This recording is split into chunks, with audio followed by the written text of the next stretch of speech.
ಓಂ ಶಾಂತಿ. ಈ ದಿನ ನಾವು ಗರ್ಭ ಸಂಸ್ಕಾರದ ಬಗ್ಗೆ ತಿಳ್ಕೊಳ್ಳೋಣ. ಬಾಬ್ದಾದ ತಿಳಿಸ್ತಿದ್ದಾರೆ. ಗರ್ಭ ಸಂಸ್ಕಾರ ಅಂದಾಗ ಗರ್ಭದಲ್ಲಿ ಆತ್ಮ ಪ್ರವೇಶ ಮಾಡಿದ ಮೇಲೆ ಅಂದರೆ 4 ರಿಂದ 5 ತಿಂಗಳು ಮಧ್ಯೆ ಆತ್ಮ ಏನಾಗುತ್ತೆ, ಗರ್ಭವನ್ನು ಒಂದು ಆತ್ಮದ ಒಂದು ಲೆಕ್ಕಾಚಾರ ಎಲ್ಲಿದೆ, ಅದರ ಒಂದು ಸಂಸ್ಕಾರದ ಅನುಸಾರವಾಗಿ ಇಲ್ಲಿ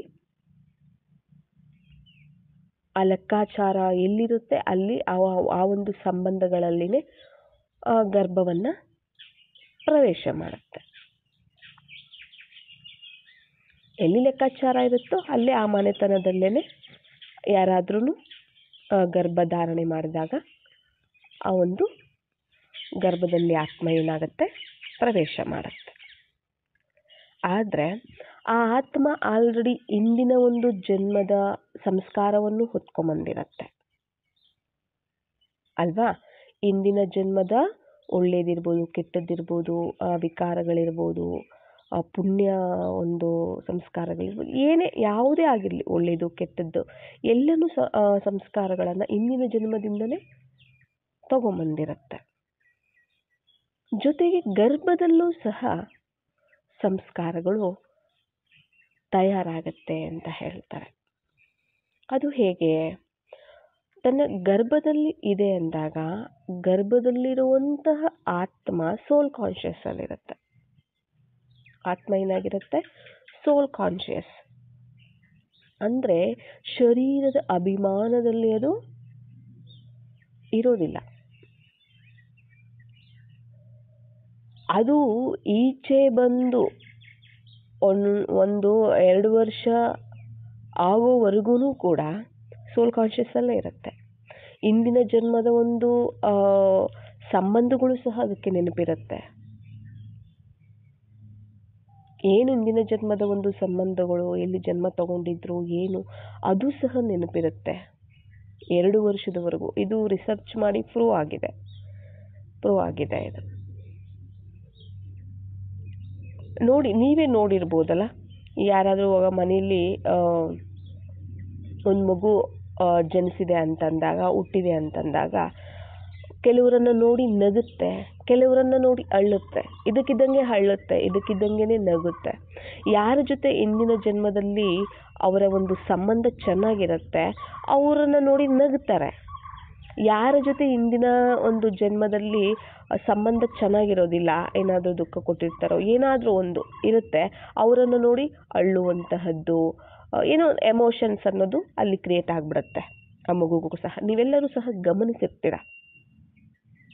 ಯಾಕೆ ಅಂದರೆ ಅದು ನೆನಪಿರುತ್ತೆ 2 ವರ್ಷದವರೆಗೂ. ಯಾಕಂದ್ರೆ ಆ ಹುಟ್ಟಿದ ಮೇಲೂ ಸಹ ಅದು ಸೋಲ್ ಕಾನ್ಷಿಯಸ್ ಅಲ್ಲೇ ಇರುತ್ತೆ ಅಲ್ವಾ. ಸೋಲ್ ಕಾನ್ಷಿಯಸ್ ಎಲ್ಲ ಇರುತ್ತೆ. ಅದನ್ನು ಬೆಳೆಸಿ ದೊಡ್ಡದಾಗೋವರೆಗೂ ಸಹ, ಆರ್ಗನ್ಸ್ ಎಲ್ಲ ಸ್ವಲ್ಪ ದೊಡ್ಡದಾಗೋವರೆಗೂ ಸಹ ಅಲ್ಲಿ ಇನ್ನೊಬ್ಬರು ಆ ಒಂದು ಮಗುವಿನ ಒಂದು ಪಾಲನೆಯನ್ನು ಮಾಡಬೇಕಾಗತ್ತೆ ಅಲ್ವಾ. ಅಂದರೆ ಅವರು ಆ ಸಮಯದಲ್ಲಿ ಸೋಲ್ ಕಾನ್ಷಿಯಸ್ ಅಲ್ಲೇ ಇರ್ತಾರೆ. ಆಮೇಲೆ ಸಂಬಂಧಗಳ ಮಧ್ಯದಲ್ಲಿ ಬರ್ತಾ ಬರ್ತಾ ಬರ್ತಾ ಬರ್ತಾ ಆ ಮೋಹ, ಅವ್ರಿಗೆ ನನ್ನ ಮಗಳು ಅನ್ನೋ ಗಂಡು ಮಗು ಆಗಿದ್ರೆ ನನ್ನ ಮಗ, ಹೆಣ್ಣು ಮಗು ಆಗಿದ್ರೆ ನನ್ನ ಮಗಳು ಅನ್ನೋ ಮೋಹ, ಈ ಒಂದು ದೇಹಾಭಿಮಾನದ ದೇಹದಾರಿಗಳ ಮಧ್ಯೆ ಬೆಳೆಯುತ್ತಲ್ಲ ಆ ಮಗು, ದೇಹದಾರಿಗಳ ಮಧ್ಯೆ ಬೆಳೆಯುತ್ತೆ. ಮತ್ತು ಅವರ ಒಂದು ದೇಹದ ಸಂಸ್ಕಾರವನ್ನು ಕ್ಯಾಚ್ ಮಾಡ್ಕೊಳ್ತಾ ಇಂದಿನ ಜನ್ಮದ್ದು ಇರುತ್ತೆ. ಮತ್ತು ಯಾವಾಗ ಈ ವೈಬ್ರೇಷನಲ್ಲಿ ಬೆಳೆಯುತ್ತೆ, ದೇಹದ ಅಭಿಮಾನದ ಮೋಹದ ಈ ಒಂದು ವೈಬ್ರೇಷನಲ್ಲಿ ಬೆಳೆಯುತ್ತೆ, ಆಗ ದೇಹದ ಒಂದು ಮತ್ತು ಎಲ್ಲರನ್ನು ಗುರುತಿಸೋದಕ್ಕೆ ಶುರು ಮಾಡುತ್ತೆ. ಇವ್ರು ನಮ್ಮ ಅಪ್ಪ, ಇವ್ರು ನಮ್ಮಮ್ಮ. ಚಿಕ್ಕ ಮಗುವಲ್ಲಿ ಯಾರು ಬೇಕಾದರೂ ಎತ್ಕೋಬೋದು, ಎಳೆ ಮಗು ಅಂತಾರಲ್ಲ, ಅವಾಗ ಯಾರು ಬೇಕಾದರೂ ಎತ್ಕೋಬೋದು. ಆಮೇಲೆ ಸ್ವಲ್ಪ ದಿನ ಹೋಯ್ತು, ತಿಂಗಳು ಹೋಯ್ತು ಅಂದಾಗ ಅದು ಏನಾಗ್ಬಿಡುತ್ತೆ, ಅವ್ರಿಗೆ ಪರಿಚಯ ಇರೋರ ಹತ್ರ ಬಿಟ್ಟರೆ ಯಾರ ಹತ್ರನೂ ಹೋಗೋದಿಲ್ಲ. ಅಪ್ಪ ಅಮ್ಮ ಬಿಟ್ಟರೆ ಬೇರೆ ಯಾರ ಹತ್ರನೂ ಇಲ್ಲ, ಅಜ್ಜಿ ಅವ್ರುಗಳ ಹತ್ರ ಬಿಟ್ಟರೆ ಬೇರೆಯವ್ರ ಹತ್ರ ಹೋಗೋದಿಲ್ಲ. ಯಾಕೆಂದರೆ ಗುರುತಿಸೋದಕ್ಕೆ ಶುರು ಮಾಡುತ್ತೆ ಆತ್ಮ, ಇವ್ರು ಯಾರು ಅನ್ನುವಂತಹದ್ದು. ಅಂದರೆ ಆಮೇಲೆ ಅದು ಒಂದು ಬಾಡಿ ಕಾನ್ಷಿಯಸ್ ದೇಹಾಭಿಮಾನ ಅನ್ನುವಂಥದ್ದು ಆ ಸಂಸ್ಕಾರ ಅದು ಜಾಗೃತ ಆಗ್ತಾ ಆಗ್ತಾ ಆಗ್ತಾ ಏನಾಗುತ್ತೆ ಎಲ್ಲರ ಒಂದು ಮಧ್ಯದಲ್ಲಿನೂ ಸಹ ಅಲ್ಲಿ ಮೋಹಗಳು ಅಲ್ಲಿ ಬರ್ತಿರ್ತಾರಲ್ಲ ಅದರಿಂದ ಮೋಹ ಅದೆಲ್ಲನೂ ಸಹ ಅಲ್ಲಿ ಅವ್ರಿಗೆ ತಯಾರಾಗುತ್ತೆ. ಅದಕ್ಕೆ ಮೊದಲು ಏನಾಗಿರುತ್ತೆ ಅವರು ಸೋಲ್ ಕಾನ್ಷಿಯಸ್ಸಲ್ಲೇ ಆತ್ಮದ ಒಂದು ಸ್ಮೃತಿಯಲ್ಲೇ ಇರ್ತಾರೆ. ಅಂದರೆ ಶರೀರದಲ್ಲಿ ಇದ್ರೂ ಕೂಡ ಅವರು ಹಾಗೆ ಇರ್ತಾರೆ.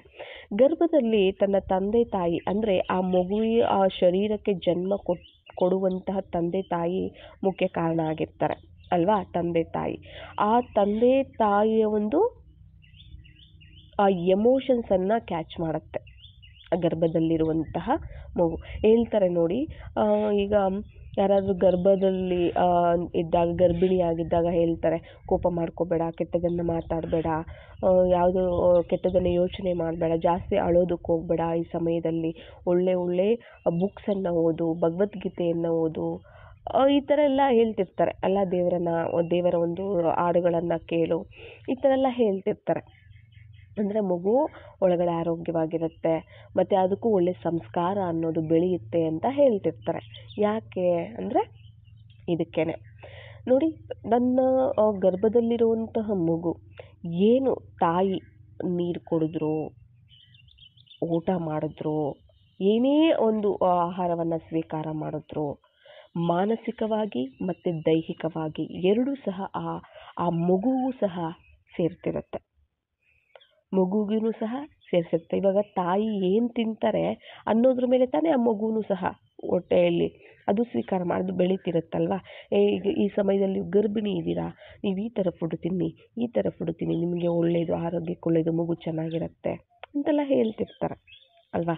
ಯಾಕೆ ಅದು ಮಗುಗೆ ಸೇರುತ್ತೆ. ತಿಂದು ಊಟದಿಂದ ಹಿಡಿದು ಮಾನಸಿಕವಾಗಿಯೂ ಸಹ ಎಮೋಷನ್ಸು ಸಹ ಅದು ಕ್ಯಾಚ್ ಮಾಡುತ್ತೆ ಗರ್ಭದಲ್ಲಿರುವಂತಹ ಆತ್ಮ. ನೀವು ಒಳ್ಳೆಯದನ್ನು ಯೋಚನೆ ಮಾಡಿದ್ರು ಅದು ಕ್ಯಾಚ್ ಮಾಡುತ್ತೆ, ಕೆಟ್ಟದನ್ನು ಯೋಚನೆ ಮಾಡಿದ್ರು ಅದು ಕ್ಯಾಚ್ ಮಾಡುತ್ತೆ. ಅದಕ್ಕೆ ಹೇಳ್ತಾರೆ ಆ ಸಮಯದಲ್ಲಿ ಒಳ್ಳೆ ರೀತಿಯಲ್ಲಿರಬೇಕು ಅಂತ ಹೇಳ್ತಾರೆ ಅಲ್ವಾ. ಜಾಸ್ತಿ ಕೋಪ ಮಾಡ್ಕೊಳ್ತಾರೆ ಅಂದರೆ ಆ ಕೋಪದ ಸಂಸ್ಕಾರನೇ ಬರುತ್ತೆ. ಮಗುಗೂ ಕೋಪ ಇರುತ್ತೆ.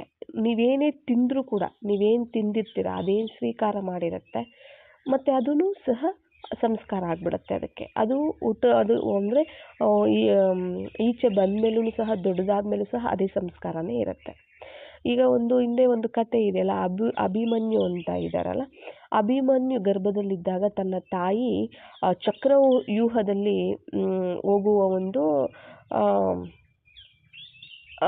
ಆ ಒಂದು ಕಥೆನ ಕೇಳಿರ್ತಾನೆ. ಚಕ್ರವ್ಯೂಹದಲ್ಲಿ ಹೆಂಗೆ ಹೋಗ್ಬೇಕು ಅನ್ನೋದು ಆ ತಾಯಿಯಿಂದ ತಿಳ್ಕೊಂಡಿರ್ತಾನೆ. ಆದರೆ ಅದರಿಂದ ಈಚೆ ಬರೋದ್ರ ಬಗ್ಗೆ ತಿಳ್ಕೊಂಡಿರೋದಿಲ್ಲ. ಅದರ ಸಂಸ್ಕಾರ ಇರುತ್ತೆ. ಅಂದರೆ ಅವನು ದೊಡ್ಡವನಾದಮೇಲೆ ಚಕ್ರವ್ಯೂಹದಲ್ಲಿ ಹೋಗ್ತಾನೆ, ಆದರೆ ಅದರಿಂದ ಈಚೆ ಬರೋದು ಗೊತ್ತಾಗೋದಿಲ್ಲ. ಯಾಕೆಂದರೆ ತನ್ನ ಗರ್ಭದಲ್ಲಿದ್ದಾಗ ತಾಯಿಯಿಂದ ಅದು ತಿಳ್ಕೊಂಡಿಲ್ಲ. ಯಾರು? ಅಭಿಮನ್ಯು. ಇದು ಒಂದು ಕಥೆನೂ ಸಹ ಇದೆ.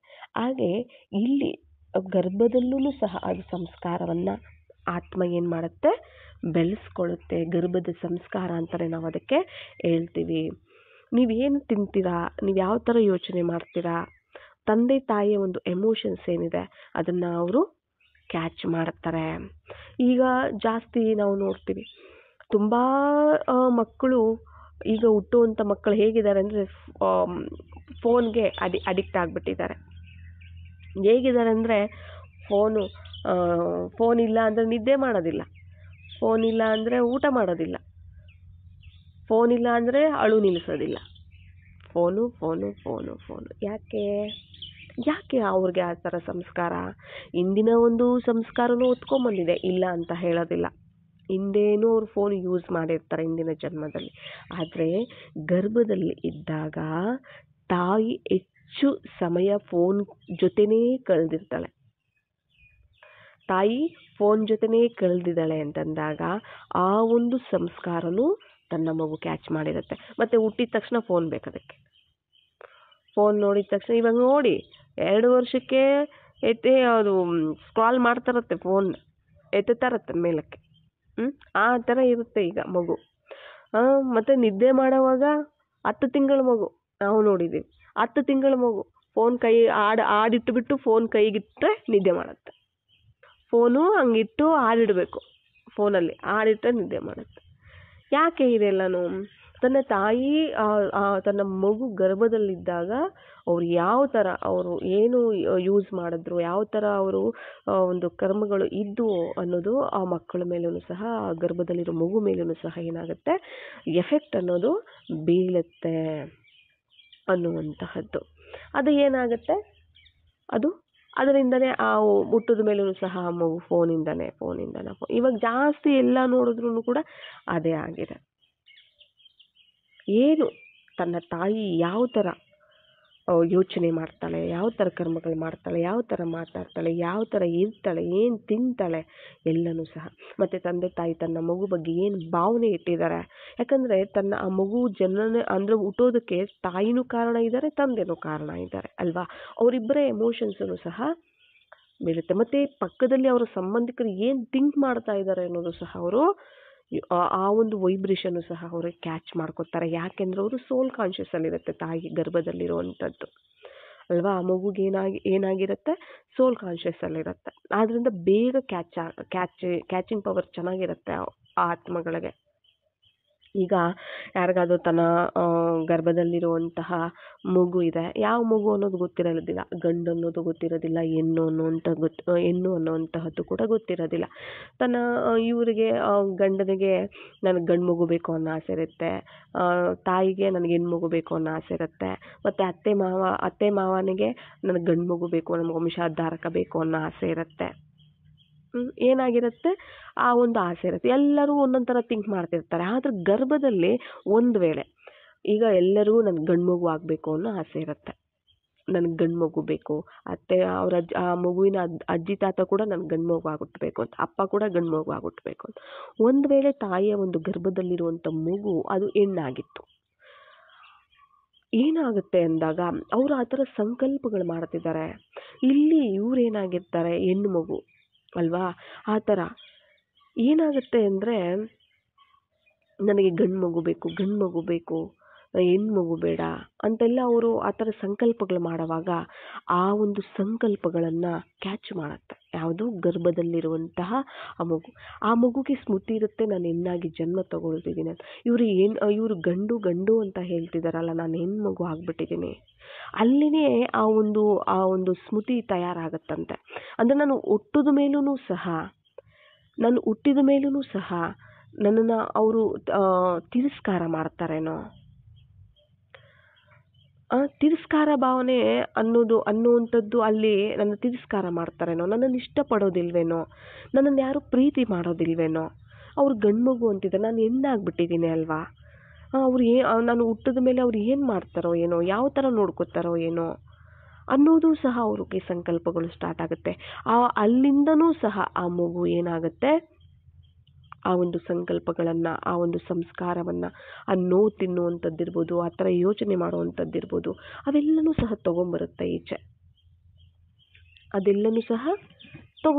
ಈಚೆ. ಯಾಕೆ ಅಂತಂದರೆ ಅದೆಲ್ಲ ಕ್ಯಾಚ್ ಮಾಡಿದೆ. ಅಪ್ಪಂದಿರ್ಬೋದು, ಅಮ್ಮಂದಿರ್ಬೋದು, ಅಜ್ಜಿದಿರ್ಬೋದು, ತಾತಂದಿರ್ಬೋದು, ಯಾರದೇ ಇರ್ಬೋದು, ಸಂಬಂಧಿಕರು ಯಾರೇ ಇರ್ಬೋದು, ಅವ್ರ ಹತ್ರ ಸಂಕಲ್ಪಗಳು ಕಳಿಸ್ತಿರ್ತಾರ, ನನಗೆ ಗಂಡು ಮಗು ಬೇಕು. ಅದು ಒಂದು ವೇಳೆ ಹೆಣ್ಣು ಮಗು ಇದೆ ಅಂದರೆ ಅದಕ್ಕೆ ಎಷ್ಟು ಒಳಗಡೆ ಫೀಲ್ ಆಗುತ್ತೆ. ಅದು ಮತ್ತೆ ಹುಟ್ಟಿದ ಮೇಲೂ ಸಹ ಅದೇ ಫೀಲಿಂಗಲ್ಲಿ ಬೆಳೆಯುತ್ತೆ ಮಗು. ನನ್ನಂದರೆ ಯಾರಿಗೂ ಇಷ್ಟ ಇಲ್ಲ, ನನ್ನನ್ನೆಲ್ಲರೂ ಪ್ರೀತಿ ಮಾಡೋದಿಲ್ಲ, ನನ್ನ ಕಂಡ್ರೆ ಯಾರಿಗೂ ಆಗೋದಿಲ್ಲ. ಅದೇ ಒಂದು ಜೀವನ ತಯಾರಾಗ್ಬಿಡುತ್ತೆ. ಅವರು ಎಲ್ಲಿವರೆಗೂ ಬದುಕಿರ್ತಾರೋ ಅಲ್ಲಿವರೆಗೂ ಆ ಸಂಸ್ಕಾರ ಹೋಗೋದಿಲ್ಲ. ಯಾಕಂದ್ರೆ ಗರ್ಭದಲ್ಲೇ ತಯಾರಾಗ್ಬಿಟ್ಟಿದೆ ಆ ಸಂಸ್ಕಾರ ಅವ್ರಿಗೆ. ಅದಕ್ಕೆ ಅರ್ಥ ಆಯ್ತಲ್ಲ, ಒಳ್ಳೆ ಒಂದು ಯೋಚನೆನೇ ಅಲ್ಲಿ ಮಾಡಬೇಕಾಗತ್ತೆ. ಒಳ್ಳೇದಾಗಿ ನೋಡಿ. ಈಗ ಹೆಣ್ಣಾಗ್ಲಿ ಗಂಡಾಗ್ಲಿ ಅದು ಹೇಗೆ ಹುಟ್ಟುತ್ತೆ, ನಮ್ಮ ಒಂದು ಕರ್ಮಗಳ ಅನುಸಾರವಾಗಿ. ಈಗ ಇಂದಿನ ಜನ್ಮದ ಒಂದು ಲೆಕ್ಕಾಚಾರ ಏನಿದೆಯೋ ಗೊತ್ತಿಲ್ಲ. ಆ ಲೆಕ್ಕಾಚಾರಗಳು ಯಾರ ಜೊತೆ ನಾವು ತಯಾರು ಮಾಡ್ಕೊಂಡಿರ್ತೀವೋ ಗೊತ್ತಿರೋದಿಲ್ಲ ಅಲ್ವಾ. ಯಾರ ಜೊತೆ ಆಗಿರುತ್ತೋ ಗೊತ್ತಿರೋದಿಲ್ಲ. ಅವರೇ ಏನು ಮಾಡ್ತಾರೆ, ತನ್ನ ಲೆಕ್ಕಾಚಾರವನ್ನು ಸಮಾಪ್ತಿ ಮಾಡ್ಕೊಳ್ಳೋದಕ್ಕೋಸ್ಕರ ತನ್ನ ಒಂದು ಹೆಣ್ಣಾಗಿನೋ ಗಂಡಾಗಿನೋ ಬರ್ತಾರೆ. ಯಾವ ಒಂದು ಶರೀರ ಹೆಣ್ಣದೋ ಇಲ್ಲ ಗಂಡದೋ ನಾನು ತಗೊಳ್ಳೋದ್ರಿಂದ ಜಾಸ್ತಿ ಬೇಗ ಸಮಾಪ್ತಿ ಆಗುತ್ತೆ ಲೆಕ್ಕಾಚಾರ ಅನ್ನೋದು, ಲೆಕ್ಕಾಚಾರ ಯಾವುದು ಸಮಾಪ್ತಿ ಆಗುತ್ತೆ ಯಾವುದೋ ಒಂದು ಶರೀರದಲ್ಲಿ ಅನ್ನೋದನ್ನ ಡಿಸೈಡ್ ಮಾಡ್ಕೊಂಡೇ ಅವರು ಬರ್ತಾರೆ. ಅರ್ಥ ಆಯ್ತಲ್ಲ? ಡಿಸೈಡ್ ಮಾಡ್ಕೊಂಡೆ ಅವ್ರು ಏನು ಮಾಡ್ತಾರೆ, ಜನ್ಮವನ್ನು ಅವರು ತಗೊಳ್ತಾರೆ. ಅಂದರೆ ನಮ್ಮ ಎಲ್ಲರ ಇಂದಿನ ಜನ್ಮದ ಒಂದು ಲೆಕ್ಕಾಚಾರಗಳ ಅನುಸಾರವಾಗಿಯೇ ಅದು ಹೆಣ್ಣಿರ್ಬೋದು ಗಂಡಿರ್ಬೋದು ಹುಟ್ಟುವಂಥದ್ದು. ಅಲ್ಲಿ ಇಂದಿನ ಜನ್ಮದ ಒಂದು ಲೆಕ್ಕಾಚಾರಗಳ ಅನುಸಾರವಾಗಿಯೇ ಹೊರತು ನಾವು ಆಸೆ ಪಟ್ಟಂಗೆ ಸಿಗೋದಿಲ್ಲ. ಅರ್ಥ ಆಯ್ತಲ್ಲ? ನಾವು ಆಸೆ ಪಟ್ಟಂಗಲ್ಲ, ನಾವು ಎಕ್ಸ್ಪೆಕ್ಟ್ ಮಾಡಬಾರ್ದು ಅದರಲ್ಲಿ ಅಲ್ವಾ. ನಾವು ಎಕ್ಸ್ಪೆಕ್ಟ್ ಮಾಡ್ತೀವಿ ಅಂತಂದಾಗ ಅಲ್ಲಿ ಏನಾಗ್ಬಿಡುತ್ತೆ, ಅಲ್ಲಿ ನಿರಾಸೆನೇ ಆಗುತ್ತೆ. ಯಾಕೆಂದರೆ ನನ್ನ ಕರ್ಮ ಏನಿದೆ ಇಂದಿನ ಜನ್ಮದ, ನನ್ನ ಭಾಗ್ಯ ಏನಿದೆ, ನಾನು ಯಾರ ಜೊತೆ ಏನು ತಯಾರು ಮಾಡ್ಕೊಂಡಿದ್ದೀನಿ ಲೆಕ್ಕಾಚಾರ, ಅದು ಅದಕ್ಕೆ ತಕ್ಕ ಹಾಗೆಯೇ ಹೆಣ್ಣು ಶರೀರನ ಗಂಡು ಶರೀರನ ತಗೊಳುತ್ತೆ. ಸುಖ ಕೊಡಬೇಕು, ದುಃಖ ಕೊಡಬೇಕು, ಏನು ಕೊಡಬೇಕು ಎಲ್ಲದಕ್ಕೂ ರೆಡಿಯಾಗಿಯೇ ಅದು ಬಂದು ಜನ್ಮವನ್ನು ತಗೊಂಡಿರುತ್ತೆ. ಅದು ಯಾರೂ ನಿರ್ಧಾರನೂ ಸಹ ಮಾಡೋದಕ್ಕಾಗೋದಿಲ್ಲ. ಅದಕ್ಕೆ ಹೇಳ್ತಾರೆ ಪ್ರೆಗ್ನೆನ್ಸಿ ಟೈಮಲ್ಲಿ ಆ ಥರ ಎಲ್ಲ ಕೆಟ್ಟದ್ದು ಯೋಚನೆ ಹೇಳ್ತಾರಲ್ಲ, ಕೆಟ್ಟದ್ದು ಯೋಚನೆ ಮಾಡಬೇಡಿ ಅಂತ. ಭಗವಂತ ಯಾವ ಮಗು ಕೊಟ್ಟರೂ ಓಕೆ ನಮಗೆ ಅನ್ನೋರು ಇದ್ದಾರೆ ಕೆಲವರು. ಅದು ಹೆಣ್ಣಾಗಲಿ ಗಂಡಾಗಲಿ ಅಲ್ವಾ. ನಾವು ಎಷ್ಟೋ ಸರಿ ಯೋಚನೆ ಮಾಡ್ತೀವಿ, ಹೆಣ್ಣು ಅಂತಂದಾಗ ನಾವು ತುಂಬ ಖರ್ಚಿರುತ್ತೆ ಅಂತೀವಿ, ಗಂಡು ಅಂದಾಗ ಲಾಭ ಇರುತ್ತೆ ಅಂತ ಹೇಳ್ತಾರೆ. ಇಲ್ಲಿ ಖರ್ಚು ಲಾಭ ಏನಿದೆ ಅದು ಅದು ಅದು ಅದು ಬೇರೆ ವಿಷಯ. ಖರ್ಚು ಲಾಭ ಅನ್ನುವಂಥದ್ದು ಬೇರೆ ವಿಷಯ. ಆದರೆ ಇಲ್ಲಿ ಲೆಕ್ಕಾಚಾರನೇ ಇಂಪಾರ್ಟೆಂಟ್ ಆಗಿರುತ್ತೆ. ಅರ್ಥ ಆಯ್ತಲ್ಲ? ಇಲ್ಲಿ ಫಸ್ಟು ಲೆಕ್ಕಾಚಾರನೇ ಇಂಪಾರ್ಟೆಂಟ್ ಆಗಿದೆ. ಯಾವ ಒಂದು ನಾನು ಏನು ಮಾಡಿದ್ದೀನಿ ಹಿಂದೆ, ನಾನು ಯಾರಿಗೆ ಏನು ಸುಖ ಕೊಟ್ಟಿದ್ದೀನೋ ದುಃಖ ಕೊಟ್ಟಿದ್ದೀನೋ, ಯಾರ ಜೊತೆ ನನ್ನ ಒಂದು ಬಂಧ ತಯಾರಾಗಿದೆ ಹಿಂದಿನ ಜನ್ಮದಲ್ಲಿ, ಅವರೇ ಬಂದು ಈ ಜನ್ಮದಲ್ಲಿ ಏನು ಮಾಡ್ತಾರೆ, ಮಕ್ಕಳಾಗಿ ಜನ್ಮ ತಗೋತಾರೆ. ಈಗ ಹಿಂದಿನ ಜನ್ಮದಲ್ಲಿ ಏನಾಗಿರುತ್ತೆ, ಯಾವುದೋ ಒಂದು ಜನ್ಮವನ್ನು ತಗೊಂಡು ಯಾರಿಗಾದ್ರೂ ಒಂದು ಒಳ್ಳೆ ಸೇವೆ ಮಾಡಿರ್ತಾರೆ ಅಂದ್ಕೊಳ್ಳಿ. ಈಗ ನೋಡಿ, ಈ ಜನ್ಮದಲ್ಲಿ ಒಬ್ಬ ತಾಯಿ ಇರ್ತಾರೆ, ತನ್ನ ಮಗು ಅಂಗವಿಕಲ ಆಗಿರುತ್ತೆ, ಇಲ್ಲ ಬುದ್ಧಿಮಾಂದ್ಯತೆ ಅನ್ನುವಂತಹದ್ದು ಇರುತ್ತೆ. ಅರ್ಥ ಆಯ್ತಲ್ಲ? ಬುದ್ಧಿಮಾಂದ್ಯತೆ ಇರ್ಬೋದು, ಇಲ್ಲ ಅಂಗವಿಕಲ ಹ್ಯಾಂಡಿಕ್ಯಾಫ್ಟ್ ಇರ್ಬೋದು. ಆದರೆ ಅವ್ರು ಬೇಡ್ಕೊಂಡಿರೋದಿಲ್ಲ, ಅವ್ರ ಇಚ್ಛೆ ನನ್ನ ಮಗು ಚೆನ್ನಾಗಿರುತ್ತೆ, ಆರೋಗ್ಯವಾಗಿ ಹುಟ್ಟುತ್ತೆ, ನನ್ನ ಮಗುನ ಆ ಥರ ಬೆಳೆಸಬೇಕು, ಈ ಥರ ಬೆಳೆಸಬೇಕು, ಅಷ್ಟು ಎಜುಕೇಷನ್ ಕೊಡಬೇಕು, ಇಷ್ಟು ಎಜುಕೇಷನ್ ಕೊಡಬೇಕು, ಆ ಥರ ಈ ಥರ ಎಷ್ಟೋ ಕನಸುಗಳನ್ನು ಕಂಡಿರ್ತಾರೆ. ಆದರೆ ಕರ್ಮಫಲನೇ ಬೇರೆ ಇರುತ್ತೆ. ಅದು ಗೊತ್ತಿರೋದಿಲ್ಲ ನಮಗೆ ಅಲ್ವಾ, ಅದು ನಮಗೆ ಗೊತ್ತಿರೋದಿಲ್ಲ. ಈಗ ಆ ಒಂದು ಮಗು ಇರುತ್ತೆ, ಆ ಮಗುವಿನ ಇರೋವರೆಗೂ ಆ ಮಗುವಿನ ಸೇವೆನೇ ಮಾಡ್ತಿರ್ತಾರೆ, ಆ ಮಗುವಿನ ಸೇವೆ ಮಾಡ್ತಿರ್ತಾರೆ. ಅದು ಏನು ಲೆಕ್ಕಾಚಾರ? ಅದು ಹಿಂದಿನ ಜನ್ಮದ್ದು ಏನು ಲೆಕ್ಕಾಚಾರ, ಹಿಂದಿನ ಜನ್ಮದಲ್ಲಿ ಏನು ಈ ಆತ್ಮ ಅವ್ರಿಗೆ ಮಾಡಿರುತ್ತೆ. ಅರ್ಥ ಆಯ್ತಲ್ಲ? ಇವಾಗ ಏನಾಗಿರುತ್ತೆ ಅಂತ, ಇವಾಗ ಯಾರಾದರೂ ಒಬ್ಬರ ಹತ್ರ ಬುದ್ಧಿಮಾಂದ್ಯ ಇರುವಂತಹ ಒಂದು ಮಗು ನೋಡ್ತೀವಿ, ಅವ್ರು ಅಸಹ್ಯ ಪಟ್ಕೊಳ್ಳುವಂಥದ್ದು, ಬೈಯುವಂತಹದ್ದು, ಅವರನ್ನು ನೆಗೆಟಿವ್ ದೃಷ್ಟಿಯಿಂದ ನೋಡುವಂತಹದ್ದಿರ್ಬೋದು, ಏನೋ ಕೀಳಾಗಿ ನೋಡುವಂಥದ್ದಿರ್ಬೋದು, ಏನೋ ಒಂದು ಯಾರಿಗಾದ್ರೂ ಆ ಥರ ನಾವು ನೋಡಿರ್ತೀವಿ ಅಂತಂದಾಗ ಮತ್ತೆ ಅವ್ರಿಗೆ ಅಂಥ ಮಕ್ಕಳೇ ಹುಡ್ತಾರೆ, ಮತ್ತು ಅವ್ರನ್ನ ಸೇವೆ ಮಾಡಬೇಕಾಗತ್ತೆ ಜೀವನ ಪರ್ಯಂತ, ಅದರಲ್ಲೇ ಇರಬೇಕಾಗತ್ತೆ. ಎಲ್ಲ ಲೆಕ್ಕಾಚಾರಗಳಿರುತ್ತೆ ಅಲ್ವಾ. ಈಗ ಹಿಂದಿನ ಜನ್ಮದಲ್ಲಿ ಯಾರಿಗಾದ್ರೂ ಕಾಲು ಮುರಿದಿರ್ತಾರೆ, ಇಲ್ಲ ಕೈ ಮುರಿದಿರ್ತಾರೆ, ಈ ಜನ್ಮದಲ್ಲಿ ಅವರು ಕೈ ಇಲ್ಲದೆ ಕಾಲಿಲ್ಲದೆ ಹುಟ್ಟುತ್ತಾರೆ. ಎಲ್ಲ ನಮ್ಮ ಲೆಕ್ಕಾಚಾರಗಳೇ ಆಗಿರುತ್ತಲ್ವಾ ಅದೆಲ್ಲನೂ ಸಹ. ಮತ್ತು ಹೆಣ್ಣಾಗಿ ಹುಟ್ಟಬೇಕು, ಮತ್ತು ಹೆಣ್ಣಿಗೆ ಯಾರು ಹೆಚ್ಚು ಅಗೌರವ ಕೊಟ್ಟಿರ್ತಾರೆ, ಗೌರವ ಕೊಟ್ಟಿರೋದಿಲ್ಲ, ಯಾರು ಅವಮರ್ಯಾದೆ ಅಂದರೆ ಮರ್ಯಾದೆ ಕೊಟ್ಟಿರೋದಿಲ್ಲ, ರೆಸ್ಪೆಕ್ಟ್ ಕೊಟ್ಟಿರೋದಿಲ್ಲ, ಹಿಂಸೆ ಕೊಟ್ಟಿರ್ತಾರೆ, ಮೋಸ ಮಾಡಿರ್ತಾರೆ, ಯಾರು ಆ ಥರ ಎಲ್ಲ ಜಾಸ್ತಿ ಮಾಡಿರ್ತಾರೆ ಅಂಥವ್ರಿಗೆ ಕೆಲವ್ರಿಗೆ ಹೆಣ್ಮಕ್ಳಾಗಿ ಹುಟ್ಟುತ್ತಾರೆ. ಯಾಕೆ ಅಂತಂದರೆ ಇಲ್ಲಿ ಕರ್ಮ ಫಲಗಳ ಮೇಲೆ ಕೆಲವರು ಎಷ್ಟು ಪ್ರೀತಿಯಿಂದ ನೋಡ್ರಿ, ನನಗೆ ಹೆಣ್ಣು ಮಗು ಆದರೂ ಓಕೆ, ಗಂಡು ಮಗು ಆದರೂ ಓಕೆ, ನನಗೆ ದೇವ್ರು ಕೊಟ್ಟಿದ್ದು ಸಾಕು, ಭಗವಂತನು ಕೊಟ್ಟಿದ್ದು ಸಾಕು, ಹೆಣ್ಣಾದ್ರೇನು ಗಂಡಾದ್ರೇನು ಮಕ್ಕಳೇ ಅಲ್ವಾ. ಆ ಥರ ಖುಷಿ ಪಡೋರು ಸಹ ಇರ್ತಾರೆ. ಅವ್ರಿಗೆ ಯಾವುದಾದ್ರೂ ಓಕೆ ಅಂತಾರೆ, ಅದೇ ಭಾವನೆ ಬೇರೆ. ಆದರೆ ಕೆಲವರು ನನಗೆ ಗಂಡೇ ಬೇಕು ಅನ್ನೋರು ಇರ್ತಾರೆ, ಕೆಲವರು ನನಗೆ ಹೆಣ್ಣೇ ಬೇಕು ಅನ್ನೋರು ಇರ್ತಾರೆ. ಇದು ಎಕ್ಸ್ಪೆಕ್ಟೇಷನ್ಸ್ ಇಟ್ಕೋಬಾರ್ದು. ಯಾಕೆಂದರೆ ಇಂದಿನ ಜನ್ಮದ ನಮ್ಮ ಕರ್ಮ ಫಲಗಳು ಏನಿರುತ್ತೆ ಅದರ ಅನುಸಾರವಾಗಿಯೇ ಇಲ್ಲಿ ನಮಗೆ ಎಲ್ಲನೂ ಸಹ ಅದರ ಒಂದು ಪ್ರತಿಫಲ ಅನ್ನುವಂಥದ್ದು ಸಿಗ್ತಾ ಹೋಗುತ್ತೆ. ಅದು ಹೆಣ್ಣಿರ್ಬೋದು, ಅದು ಗಂಡಿರ್ಬೋದು, ಎಲ್ಲನೂ ಪ್ರತಿಯೊಂದೂ ಅಷ್ಟೇ ಕರ್ಮಗಳ ಪ್ರತಿಫಲ ಆಗಿದೆ. ಅದು ಹೆಂಡತಿ ಇರ್ಬೋದು, ಗಂಡ ಇರ್ಬೋದು, ಅತ್ತೆ ಮಾವ ಇರ್ಬೋದು, ಮಗು ಇರ್ಬೋದು, ಅದು ಯಾರೇ ಇರ್ಬೋದು, ಅದು ಯಾವುದೇ ಸಂಬಂಧ ಇರ್ಬೋದು, ಎಲ್ಲ ಇಂದಿನ ಜನ್ಮಗಳ ಲೆಕ್ಕಾಚಾರ. ಅದು ಸುಖ ಇರ್ಬೋದು, ಸುಖ ಕೊಟ್ಟಿರ್ಬೋದು ನಾವು ಅವ್ರಿಗೆ, ಇಲ್ಲ ನಾವು ಅವ್ರಿಗೆ ದುಃಖ ಕೊಟ್ಟಿರ್ಬೋದು, ಇಲ್ಲ ಅವರು ನಮ್ಗೆ ಸುಖನೂ ಕೊಟ್ಟಿರ್ತಾರೆ, ದುಃಖ ಕೊಟ್ಟಿರ್ತಾರೆ, ನಾವು ಅವ್ರಿಗೆ ಸುಖನೂ ಕೊಟ್ಟಿರ್ತೀವಿ, ದುಃಖನೂ ಕೊಟ್ಟಿರ್ತೀವಿ. ಅದು ಸಾಲ. ಅದೇನಾಗಿರುತ್ತೆ, ಸಾಲ ಇರುತ್ತೆ. ಮತ್ತು ಆ ಸಾಲವನ್ನು ಅವರು ತೀರಿಸ್ಬೇಕಾಗತ್ತೆ, ನಾನು ತೀರಿಸ್ಬೇಕಾಗತ್ತೆ. ಅಂದರೆ ಅವರು ಕೊಡಬೇಕು, ನಾನು ಕೊಟ್ಟು ತಗೊಳ್ಳುವಂಥ ಲೆಕ್ಕಾಚಾರ. ಅವರು ನಮ್ಮ ಮಧ್ಯೆ ಬರ್ತಾರೆ, ಅವಾಗ ಅವರೆಷ್ಟು ಕೊಟ್ಟಿದ್ರೋ ಅಷ್ಟು ನಾವು ಕೊಡಬೇಕು ಅಲ್ವಾ. ಮತ್ತು ನಾವೆಷ್ಟು ಕೊಟ್ಟಿದ್ರೋ ಅವ್ರು ಅಷ್ಟು ಕೊಡ್ತಾರೆ, ಮತ್ತು ಆ ಲೆಕ್ಕಾಚಾರ ಸಮಾಪ್ತಿ ಆಗಿಬಿಡತ್ತೆ. ಸಮಾಪ್ತಿ ಆಯಿತು ಅಂದರೆ ಅವ್ರು ನಮ್ಮ ಜೊತೆನೂ ಸಹ ಇರೋದಿಲ್ಲ ಅಲ್ವಾ. ಏನಾಗ್ಬಿಡುತ್ತೆ, ಅವರು ನಮ್ಮ ಜೊತೆ ಇರೋದಿಲ್ಲ, ಹೊರಟೋಗ್ತಾರೆ. ನಾವು ಈಗ ಅದಕ್ಕೆ ಬಾಬಾ ತಿಳಿಸ್ತಿದ್ದಾರೆ ಇಲ್ಲಿ ಎಲ್ಲನೂ ಸಹ. ಈಗ ಸಂಸ್ಕಾರ ಅನ್ನುವಂತಹದ್ದು ತನ್ನ ತಾಯಿ ತಂದೆಯಿಂದ ಅವರ ಒಂದು ಸಂಬಂಧ ಸಂಪರ್ಕಗಳಿಂದನೂ ಸಹ ಏನಾಗುತ್ತೆ, ಅವರ ಸಂಬಂಧಿಕರ ಒಂದು ವೈಬ್ರೇಷನ್ಸ್, ಆ ಎಮೋಷನ್ಸನ್ನು ಕೂಡ ಆತ್ಮ ಏನು ಮಾಡುತ್ತೆ, ಕ್ಯಾಚ್ ಮಾಡುತ್ತೆ. ಅದರಿಂದ ಒಳ್ಳೆಯ ಸಂಕಲ್ಪಗಳನ್ನೇ, ಒಳ್ಳೆಯ ಒಂದು ಮಾತುಗಳನ್ನೇ ಆಡಬೇಕಾಗುತ್ತೆ. ಹೆಚ್ಚಿಗೆ ಕೋಪದಲ್ಲಿ ಶಾಂತವಾಗಿರ್ತಾ ಈ ಸಮಯದಲ್ಲಿ ಬಾಬಾರವರು ಸಿಕ್ಕಿದ್ದಾರೆ ಅಲ್ವಾ. ಈ ಸಮಯದಲ್ಲಿ ಬಾಬಾರವರು ಸಿಕ್ಕಿದ್ದಾರೆ, ನಿಮಗೆ ಜ್ಞಾನ ಸಿಕ್ಕಿದೆ, ಯಾವ ಥರ ಇರಬೇಕು ಅನ್ನೋದು ನಿಮಗೆಲ್ಲರಿಗೂ ಗೊತ್ತಿದೆ. ಆ ಥರ ಯಾರಾದರೂ ಪ್ರೆಗ್ನೆನ್ಸಿ ಇದ್ದಾಗ, ಗರ್ಭಿಣಿಯರ ಇದ್ದಾಗ ಅವರಿಗೆ ನೀವು ಆತ್ಮಿಕ ಜ್ಞಾನವನ್ನು ಕೊಟ್ಟು, ಅವರಿಗೆ ಪರಮಾತ್ಮನ ಜ್ಞಾನವನ್ನು ಕೊಟ್ಟು ಅಲ್ವಾ, ಅವರಿಗೆ ಶಾಂತ ಒಂದು ಸ್ವಧರ್ಮ ಅನ್ನೋದು ಶಾಂತಿ, ಪ್ರೀತಿ, ಸುಖ, ಆನಂದ ಇವುಗಳ ಬಗ್ಗೆ ಅವರಿಗೆ ತಿಳಿಸ್ಕೊಟ್ಟು ಹೆಚ್ಚಿಗೆ ಅವರಿಗೆ ಆಧ್ಯಾತ್ಮಿಕತೆ ಒಂದು ಕಡೆ ಆ ಸಮಯದಲ್ಲಿ ಅವರನ್ನು ನೆನಪು ಮಾಡೋದಿರ್ಬೋದು, ಈ ಥರ ನೆನಪು ಮಾಡಿ ಅಂತ ಅವ್ರಿಗೆ ಸ್ವಲ್ಪ ಹೇಳೋದಕ್ಕೆ ಪ್ರಯತ್ನ ಪಡಿ. ಅಷ್ಟು ಅವರು ಬಾಬಾರವ್ರ ಜ್ಞಾನ ಕೇಳಲೇ ಇಲ್ಲ ಅಂದ್ರೂ ಕೂಡ ಅಟ್ಲೀಸ್ಟ್ ಅವರದೇ ಆದಂಥ ಯುಕ್ತಿಯಲ್ಲಿ ಮನಸ್ಸನ್ನು ಶಾಂತವಾಗಿಟ್ಕೊಳ್ಳಿ, ಒಳ್ಳೆ ಮಾತಾಡಿ, ಹೊಟ್ಟೆಯಲ್ಲಿರುವಂತಹ ಮಗುವಿನ ಒಂದು ಸಂಸ್ಕಾರ ಈ ಥರ ತಯಾರಾಗುತ್ತೆ. ಈ ಥರ ಅವರು ಆರೋಗ್ಯವಾಗಿರಬೇಕು. ನೋಡಿ ಇವಾಗ ತಾಯಿ ತುಂಬ ಊಟ ಮಾಡಿಲ್ಲ, ತುಂಬ ಎಮೋಷನ್ಸ್ ತುಂಬ ಜಾಸ್ತಿ ಇರ್ತಾರೆ, ಕೋಪ ಮಾಡ್ಕೊಳ್ತಿರ್ತಾರೆ, ಅಳ್ತಿರ್ತಾರೆ, ದುಃಖ ಪಡ್ತಿರ್ತಾರೆ. ಅದರ ಒಂದು ಪ್ರಭಾವ ಮಗುವಿನ ಮೇಲೂ ಸಹ ಬೀಳುತ್ತೆ, ಹೊಟ್ಟೆಯಲ್ಲಿ ಮಗುಗೂ ಸಹ ತೊಂದರೆ ಆಗುತ್ತೆ. ಮತ್ತು ಅವರು ಮತ್ತು ಅದು ಯಾವುದೇ ಆಗಲಿ ಹೇಳಿ, ಅವರು ಅಂದರೆ ಊಟವಾಗಿರ್ಬೋದು, ಊಟದ ಮೇಲೆ ಇರ್ಬೋದು, ಅದರ ಒಂದು ಪ್ರಭಾವ ಅವ್ರ ಮೇಲೆ ಬಿದ್ದು ಆರೋಗ್ಯ ಅನ್ನೋದು ಕೆಡುತ್ತೆ ಆ ಮಗುಗೂ ಸಹ ಅಲ್ವಾ. ಅದೆಲ್ಲನೂ ಸಹ ಏನಾಗುತ್ತೆ, ಎಫೆಕ್ಟ್ ಆಗ್ತಾ ಹೋಗುತ್ತೆ ತನ್ನ ಮಗುಗೂ ಸಹ.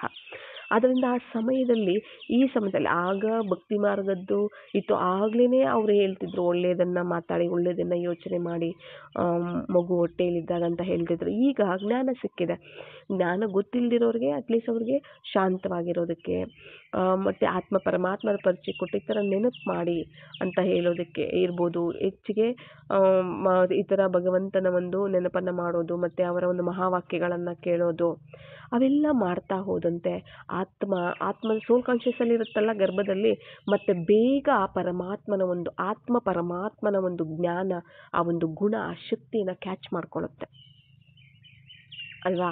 ಮತ್ತು ತನ್ನ ಮಗುವಿನ ಒಂದು ಸಂಸ್ಕಾರನೂ ಸಹ ಶಾಂತವಾಗಿ ಪ್ರೀತಿಯಿಂದ ಒಳ್ಳೆಯ ಒಂದು ಗುಣ ಸಂಸ್ಕಾರ ಇರುವ ಒಂದು ಮಗುವಾಗೂ ಸಹ ಅದು ಜನ್ಮ ಪಡ್ಕೊಂಡು ಅದರ ಜೀವನನೂ ಸಹ ಒಳ್ಳೆ ರೀತಿಯಲ್ಲಿ ತಯಾರಾಗುತ್ತೆ ಅಲ್ವಾ.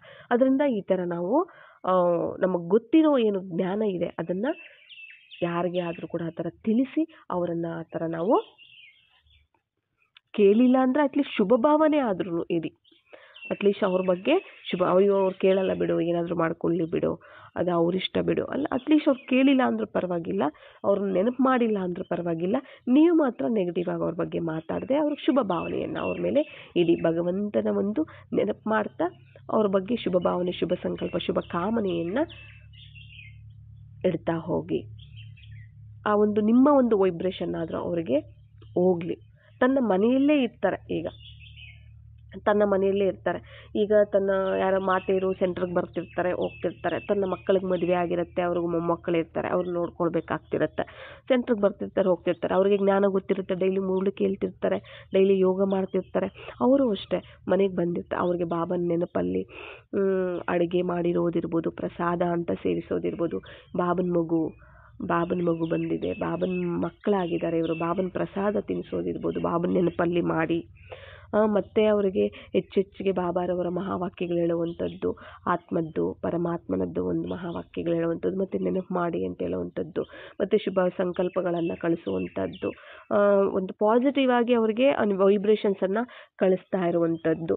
ಆ ಥರ ಮಾಡ್ತಾ ಹೋಗ್ತಾರೆ ಅಂತಂದರೆ ತಾಯಿನೂ ಸಹ ಆ ಒಂದು ವೈಬ್ರೇಷನ್ ತಗೊಳುತ್ತೆ, ತಾಯಿ ಒಂದು ಗರ್ಭದಲ್ಲಿರುವಂಥ ಮಗುನೂ ಸಹ ವೈಬ್ರೇಷನ್ ತಗೊಳುತ್ತೆ. ಮತ್ತು ಅದು ಅಲ್ಲಿನೂ ಸಹ ಒಂದು ಸಂಸ್ಕಾರ ಆತ್ಮದ ಜ್ಞಾನವನ್ನು ಕೇಳೋದು ಇರ್ಬೋದು, ಮತ್ತು ಆ ವೈಬ್ರೇಷನ್ ಕ್ಯಾಚ್ ಮಾಡಿರುತ್ತಲ್ಲ. ಮತ್ತು ಆ ತಾಯಿ ಏನಾದ್ರೂ ಮುರುಳಿ ಓದ್ತಿದ್ದಾರೆ, ಬಾಬಾರು ನೆನಪು ಮಾಡ್ತಿದ್ದಾರೆ ಅಂದರೆ ಆ ಸಂಸ್ಕಾರ ಅವ್ರಿಗೂ ಸಹ, ವೈಬ್ರೇಷನ್ ಅವ್ರಿಗೂ ಸಹ ಹೋಗುತ್ತೆ. ಅವರು ಹುಟ್ಟಿದ ಮೇಲೆ ಅವ್ರಿಗೂ ಸಹ ಆ ಒಂದು ಶಾಂತಿ ಒಂದು ಸಂಸ್ಕಾರ ತಯಾರಾಗುತ್ತೆ. ಈ ಥರ ಅವುಗಳನ್ನು ನಾವು ಪರಿವರ್ತನೆಯನ್ನು ಸಹ ನಾವು ಮಾಡ್ಬೋದು. ಎಲ್ಲ ಥರದ್ದು ಇವಾಗ ವಾತಾವರಣ ಸಂಬಂಧ ಸಂಪರ್ಕಗಳಿಂದನೂ ಏನಾಗುತ್ತೆ ಅಂದರೆ ತನ್ನ ಗರ್ಭ ಸಂಸ್ಕಾರ ಒಂದು, ಇಂದಿನ ಜನ್ಮದ ಸಂಸ್ಕಾರ ಒಂದು, ಆಮೇಲೆ ಹುಟ್ಟದ ಮೇಲೆ ಮತ್ತೆ ನಮ್ಮ ಒಂದು ವಾತಾವರಣ ಏನಿದೆ, ನಾವು ಯಾರ ಜೊತೆ ಬೆಳಿತೀವಿ ಅವರ ಒಂದು ಸಂಸ್ಕಾರವನ್ನಿರುತ್ತೆ. ಹೊರಗಡೆ ಹೋದ್ಮೇಲೆ ಫ್ರೆಂಡ್ಸು, ಅದು ಕಾಲೇಜು, ಅದೊಂದಿರು ಅಲ್ಲಿನ ಒಂದು ಸಂಸ್ಕಾರ, ಎಲ್ಲ ಥರದ ಸಂಸ್ಕಾರಗಳನ್ನು ನಾವೇನು ಮಾಡ್ತಿರ್ತೀವಿ, ಕ್ಯಾಚ್ ಮಾಡ್ಕೊಳ್ತಿರ್ತೀವಿ, ಅದು ಧಾರಣೆ ಮಾಡ್ಕೊಳ್ತಿರ್ತೀವಿ ಅಲ್ವಾ. ಹಾಗೆ ಏನು ಮಾಡಬೇಕಾಗತ್ತೆ, ತನ್ನ ಗರ್ಭದಲ್ಲಿದ್ದಾಗ ಹೆಚ್ಚಿಗೆ ಏನು ಮಾಡಬೇಕಾಗತ್ತೆ, ಗಮನವನ್ನು ಕೊಟ್ಟಾಗ, ಮತ್ತು ಆ ಜೀವನ ಅನ್ನುವಂಥದ್ದು ಸಹ ಇಂದಿನ ಒಂದು ಜನ್ಮದ್ದು ಇರುತ್ತೆ. ಆದರೆ ಯಾವಾಗ ಗರ್ಭದಲ್ಲಿ ಇದ್ದು ನೀವು ಒಳ್ಳೆಯ ಸಂಕಲ್ಪಗಳನ್ನು ಈ ಥರ ನೀವು ಮಾಡ್ತಾ, ತಂದೆಯನ್ನು ನೆನಪು ಮಾಡ್ತಾ, ಅವ್ರಿಗಿಲ್ಲ ಅಂದರೆ ಅಟ್ಲೀಸ್ಟ್ ಪರಿಚಯವನ್ನು ಕೊಡಿ, ಇಲ್ಲ ಶುಭ ಭಾವನೆಯ ಮೂಲಕ, ಶುಭ ಕಾಮನೆಯ ಮೂಲಕ ಮನಸಾ ಸೇವೆ ಮಾಡಿ ಅವರಿಗೆ ಕೊಡಿ. ನಮಗೆ ಸಂಬಂಧನೇ ಇಲ್ಲ, ಅವ್ರು ನಮ್ಗೆ ಆಗೋದಿಲ್ಲ, ಇವೆಲ್ಲ ನೋಡಬಾರ್ದು. ಸೇವೆ ಅಂತ ಬಂದಾಗ ಇಡೀ ವಿಶ್ವದ ಆತ್ಮಗಳು, ನನ್ನ ಸಹೋದರ ಆತ್ಮಗಳು, ನಾವೆಲ್ಲ ಒಬ್ಬ ತಂದೆ ಮಕ್ಕಳು, ಬಾಬನ ಮಕ್ಕಳು ಅಂದಾಗ ನಾವೆಲ್ಲರನ್ನೂ ಒಂದೇ ರೀತಿಯಲ್ಲಿ ನಾವು ನೋಡಬೇಕಾಗತ್ತೆ. ಅದು ಕರ್ಮ ಬಂಧನಗಳಲ್ಲಿ ಅವ್ರ ಶತ್ರು ಆಗಿರ್ಬೋದು, ಅವರು ಮಿತ್ರ ಆಗಿರ್ಬೋದು, ಅವ್ರ ಮಕ್ಕಳಾಗಿರ್ಬೋದು, ಅವ್ರ ಮಕ್ಕಳಲ್ಲದೆ ಇರ್ಬೋದು. ಆದರೆ ಅದು ಕರ್ಮ ಬಂಧನ ಅಲ್ಲ, ನಮಗೀಗ ಇಲ್ಲ ಕರ್ಮ ಬಂಧನ. ಈಗ ಏನಿದ್ರೂ ನಮ್ದೆಲ್ಲರೂ ಸಹ ಆತ್ಮಿಕ ಸಂಬಂಧ, ಸ್ನೇಹ ಸಂಬಂಧ ಆತ್ಮಿಕವಾಗಿರುತ್ತೆ. ನಾವೆಲ್ಲರೂ ಸಹೋದರರಾಗಿದ್ದೀವಿ, ಎಲ್ಲರೂ ಸಹ ಒಬ್ಬ ತಂದೆಯ ಮಕ್ಕಳಾಗಿದ್ದೀವಿ. ಆದ್ದರಿಂದ ಅವರ ಒಂದು ಅವರ ಒಂದು ಸೇವಾರ್ಥವಾಗಿ, ಅವರ ಒಂದು ಕಲ್ಯಾಣಾರ್ಥವಾಗಿ ನಾವು ಸಂಕಲ್ಪಗಳನ್ನು ಮಾಡಬೇಕಾಗತ್ತೆ. ಅದು ಒಳ್ಳೇದಿರ್ಬೋದು, ಅದು ಕೆಟ್ಟದ್ದಿರ್ಬೋದು, ಏನೇ ಆದರೂ ಕೂಡ ಅದು ನಮ್ಮ ಒಂದು ಲೆಕ್ಕಾಚಾರ, ನಮ್ಮ ಒಂದು ಸಂಸ್ಕಾರಗಳು, ನಮ್ಮ ಒಂದು ಲೆಕ್ಕಾಚಾರಗಳು, ಅದರಿಂದನೇ ನಮಗೆ ಸಿಗ್ತಾ ಹೋಗುತ್ತೆ. ಈಗ ಯಾರಾದರೂ ಈಗ ಶರೀರ ಬಿಡ್ತಾರೆ ಅಂದ್ಕೊಳ್ಳಿ, ಇದು ಒಂದು, ಯಾರಾದರೂ ಶರೀರ ಬಿಟ್ರಪ್ಪ, ಆ ಶರೀರ ಬಿಟ್ಟಾಗ ಏನಾಗುತ್ತೆ, ಅವರು ತುಂಬ ಬದುಕಿದ್ದಾಗ ಒಳ್ಳೆ ಪುಣ್ಯ ಕಾರ್ಯಗಳನ್ನು ಸಹ ಮಾಡಿರ್ತಾರೆ, ಇಷ್ಟೋ ಪುಣ್ಯ ಕಾರ್ಯಗಳನ್ನು ಸಹ ಮಾಡಿರ್ತಾರೆ. ಅಂದರೆ ನಾವು ಶರೀರ ಬಿಟ್ಟ ತಕ್ಷಣ ಒಂದು ಇಷ್ಟು ದಿನ ಅನ್ನೋದು ಅವ್ರದ್ದು ಲೆಕ್ಕ ಇರುತ್ತೆ, ಅದು 13 ದಿವಸ ಅನ್ನೋದು ಇರುತ್ತೆ ಹೊರಗಡೆನೆ, ಮತ್ತೆ 13 ದಿನ ಆದಮೇಲೆ ಅದು ತನ್ನ ಇನ್ನೊಂದು ಜನ್ಮವನ್ನು ತಗೊಳ್ಳೋದಕ್ಕೆ ರೆಡಿ ಆಗತ್ತೆ. ಯಾವಾಗ ಅಂತಂದರೆ ಅದು ಶರೀರ ಬಿಟ್ಟ ತಕ್ಷಣ ಇನ್ನೊಂದು ಜನ್ಮ ಸಿಗೋದಕ್ಕೂ ಕೂಡ ಅದು ಪುಣ್ಯಕಥೆ ಇರಬೇಕು, ಇಲ್ಲ ಅಂದರೆ ಸಿಗೋದಿಲ್ಲ. ಅದು ಅಲ್ದಾಡ್ಕೊಳ್ತಾ ಇರುತ್ತೆ, ಆಯಿತಾ, ಅಲ್ದಾಡ್ಕೊಳ್ತಾ ಇರುತ್ತೆ. ಮತ್ತು ಒಂದು ವೇಳೆ ಜನ್ಮ ಸಿಕ್ಕಿ ಒಂದು ತಾಯಿ ಗರ್ಭದಲ್ಲಿ ಹೋಗಿ ಸೇರಿರುತ್ತೆ, ಜನ್ಮ ತಗೊಂಡಿರುತ್ತೆ, ಆಯಿತಾ. ಇಲ್ಲಿ ಯಾರಾದರೂ ಶರೀರ ಬಿಟ್ಟಾಗೂ ಅಷ್ಟೇ, ಅವರು ನೆನಪು ಮಾಡ್ತಿರ್ತಾರೆ ಅಂತ ಅಂದ್ಕೊಳ್ಳಿ, ಶರೀರ ಬಿಟ್ಟಿರ್ತಾರೆ, ಅಲ್ಲಿಗೆ ಆ ಒಂದು ಜನ್ಮದ ಒಂದು ಪಾತ್ರ, ಆ ಒಂದು ಜರ್ನಿ ಮುಗ್ದಿರುತ್ತೆ, ಆ ಜನ್ಮದ್ದು ಮುಗ್ದಿರುತ್ತೆ ಅಲ್ಲ. ಇಲ್ಲಿ ಒಬ್ರಿಗೆ ಪತಿಯಾಗಿರ್ಬೋದು, ಒಬ್ಬರ ತಂದೆಯಾಗಿನೋ ಇರ್ತಾರೆ, ಅವರು ಏನೋ ಒಂದು ನಾನಾ ಕಾರಣ ಲೆಕ್ಕಾಚಾರ ಸಮಾಪ್ತಿಯಾಗಿ ಶರೀರ ಬಿಟ್ಬಿಡ್ತಾರೆ, ಇನ್ನೊಂದು ಜನ್ಮ ಹೋಗಿ ಒಂದು ತಾಯಿ ಗರ್ಭದಲ್ಲಿ ಸೇರ್ಕೊಂಡಿರ್ತಾರೆ.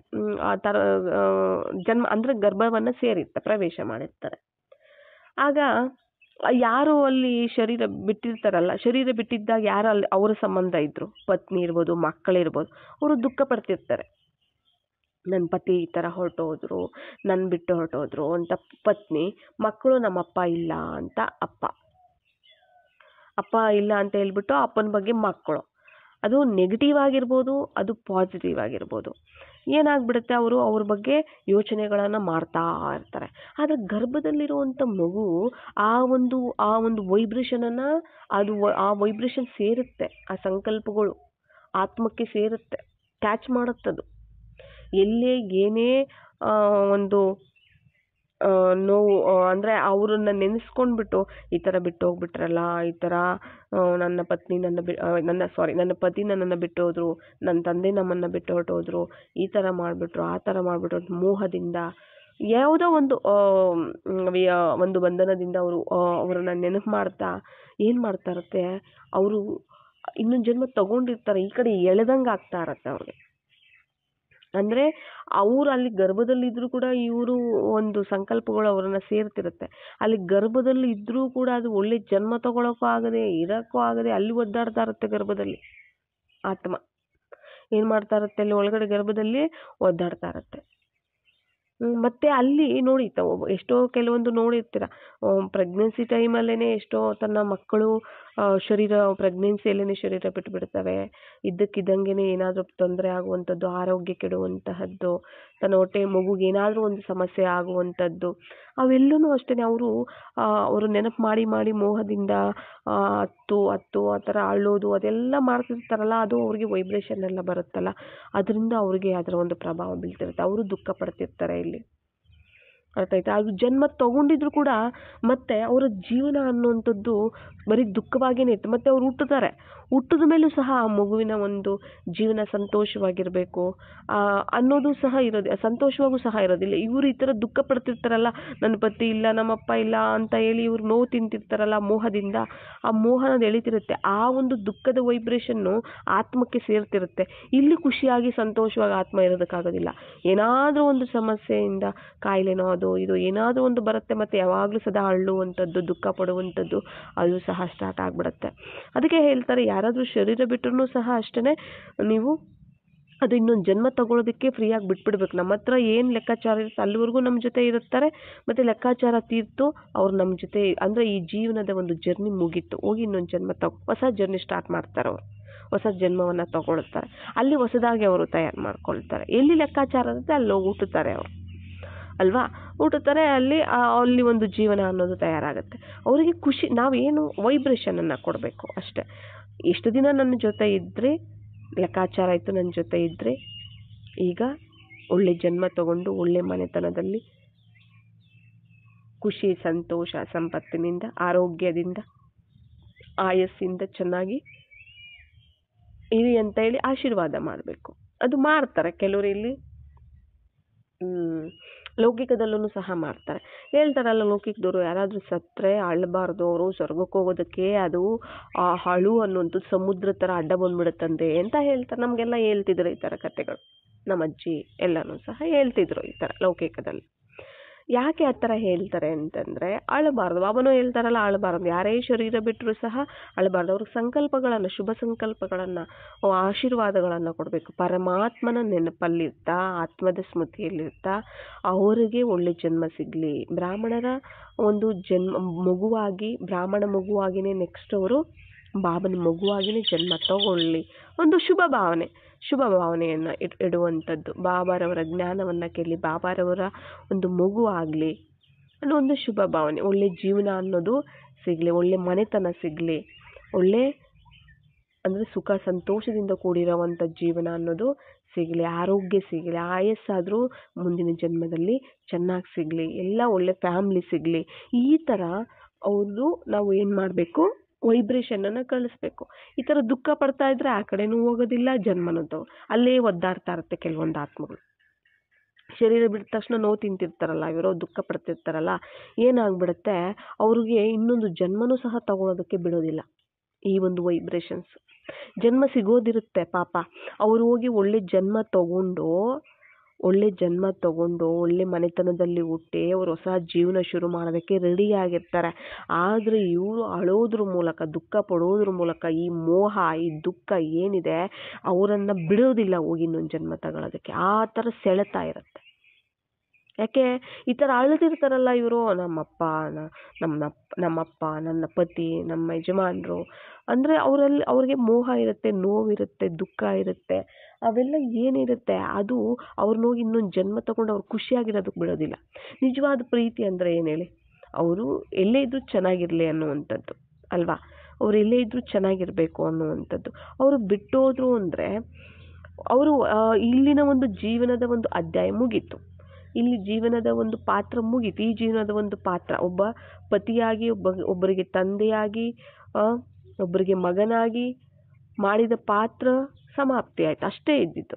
ಮತ್ತೆ ಅವರು ಇನ್ನೊಂದು ಜನ್ಮವನ್ನು ತಗೊಳ್ಬೇಕಾಗತ್ತೆ, ಹೊಸದಾಗಿ ಪಾತ್ರವನ್ನು ಅಭಿನಯಿಸ್ಬೇಕು, ನೆಕ್ಸ್ಟ್ ಇನ್ನೊಂದು ಪಾತ್ರವನ್ನು ಜನ್ಮ ತಗೊಂಡು ಅನುಭವಿಸ್ಬೇಕು, ಅಂದರೆ ಅದನ್ನು ಆ ಪಾತ್ರವನ್ನು ಮಾಡಬೇಕಾಗತ್ತೆ ಇರುತ್ತೆ. ಅದಕ್ಕೆ ವಿರುದ್ಧವಾಗಿ ನಾವು ನಡೆಯೋದಕ್ಕಾಗೋದಿಲ್ಲ ಅಲ್ಲ. ಡ್ರಾಮಾದ ನಿಯಮಗಳೇ ಇರುತ್ತೆ ಅಂತ ನಮಗೆ ಗೊತ್ತಿದೆ, ಅಲ್ಲಿ ವಿರುದ್ಧವಾಗಿ ನಡೆಯೋಕ್ಕಾಗೋದಿಲ್ಲ. ಅವರು ಹೋಗ್ತಾರೆ, ನಾವು ಏನು ಮಾಡ್ತೀವಿ, ನಮ್ಮಲ್ಲಿರುವಂಥ ಮೋಹ, ನಮ್ಮಲ್ಲಿರುವಂತಹ ವ್ಯಾಮೋಹ ಏನಿರುತ್ತೆ ಅದರಿಂದ ಕಟ್ಟಾಕ್ಬಿಡ್ತೀವಿ.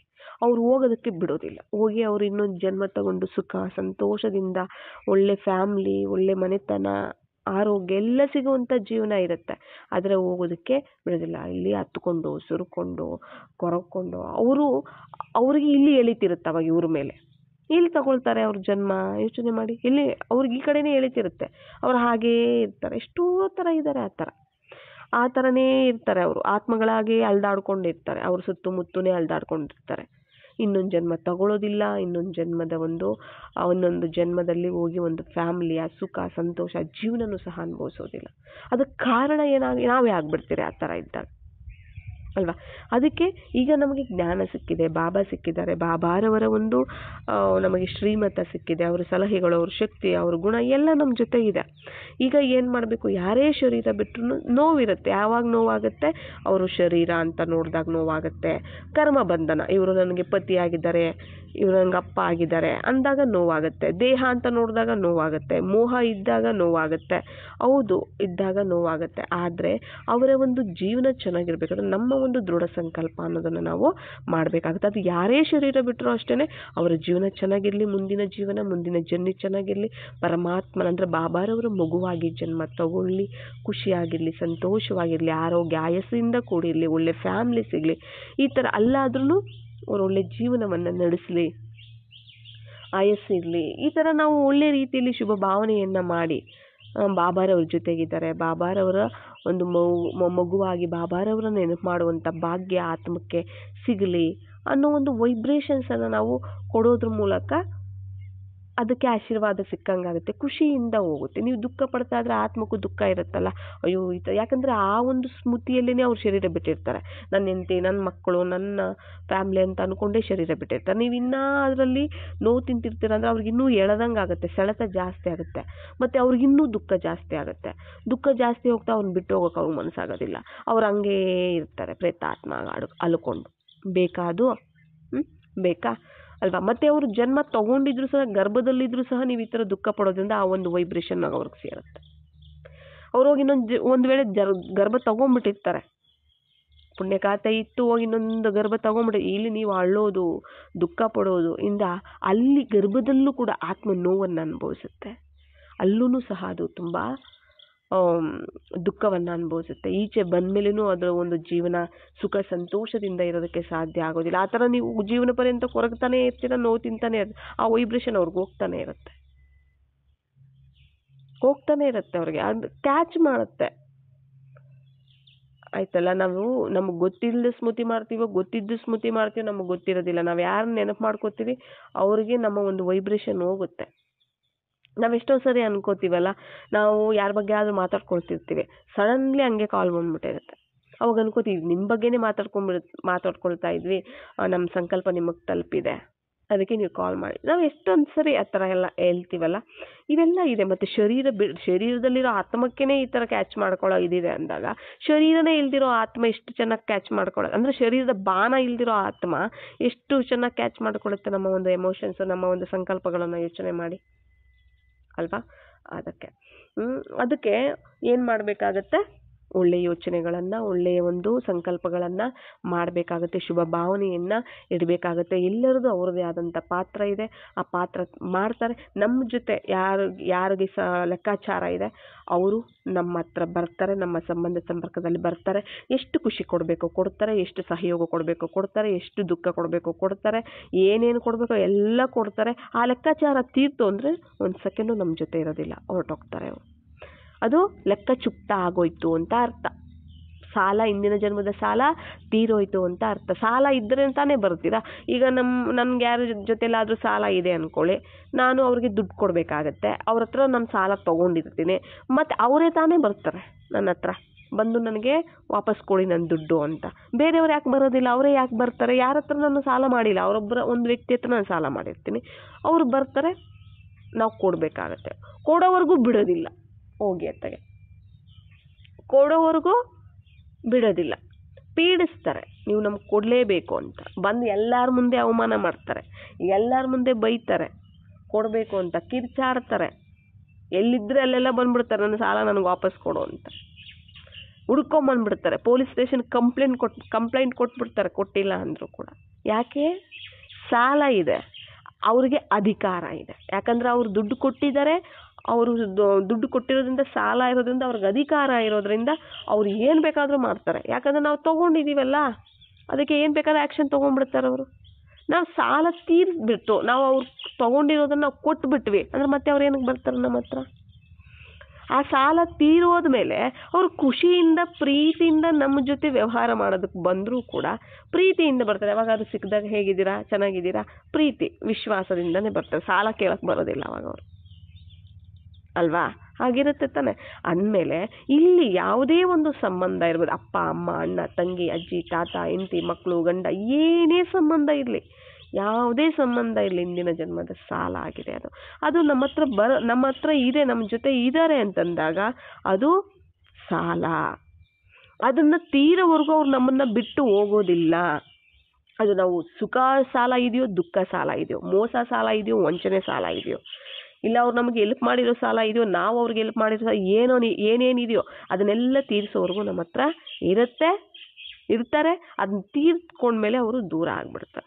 ಈಗ ಯಾವುದಾದ್ರೂ ಒಂದು ವ್ಯಕ್ತಿ ಇಂದಿನ ಜನ್ಮದಲ್ಲಿ ತುಂಬ ದುಡ್ಡು ಸಾಲ ಮಾಡಿರ್ತಾರೆ, ಕೊಟ್ಟಿರೋದಿಲ್ಲ, ಮೋಸ ಮಾಡಿಬಿಟ್ಟಿರ್ತಾರೆ.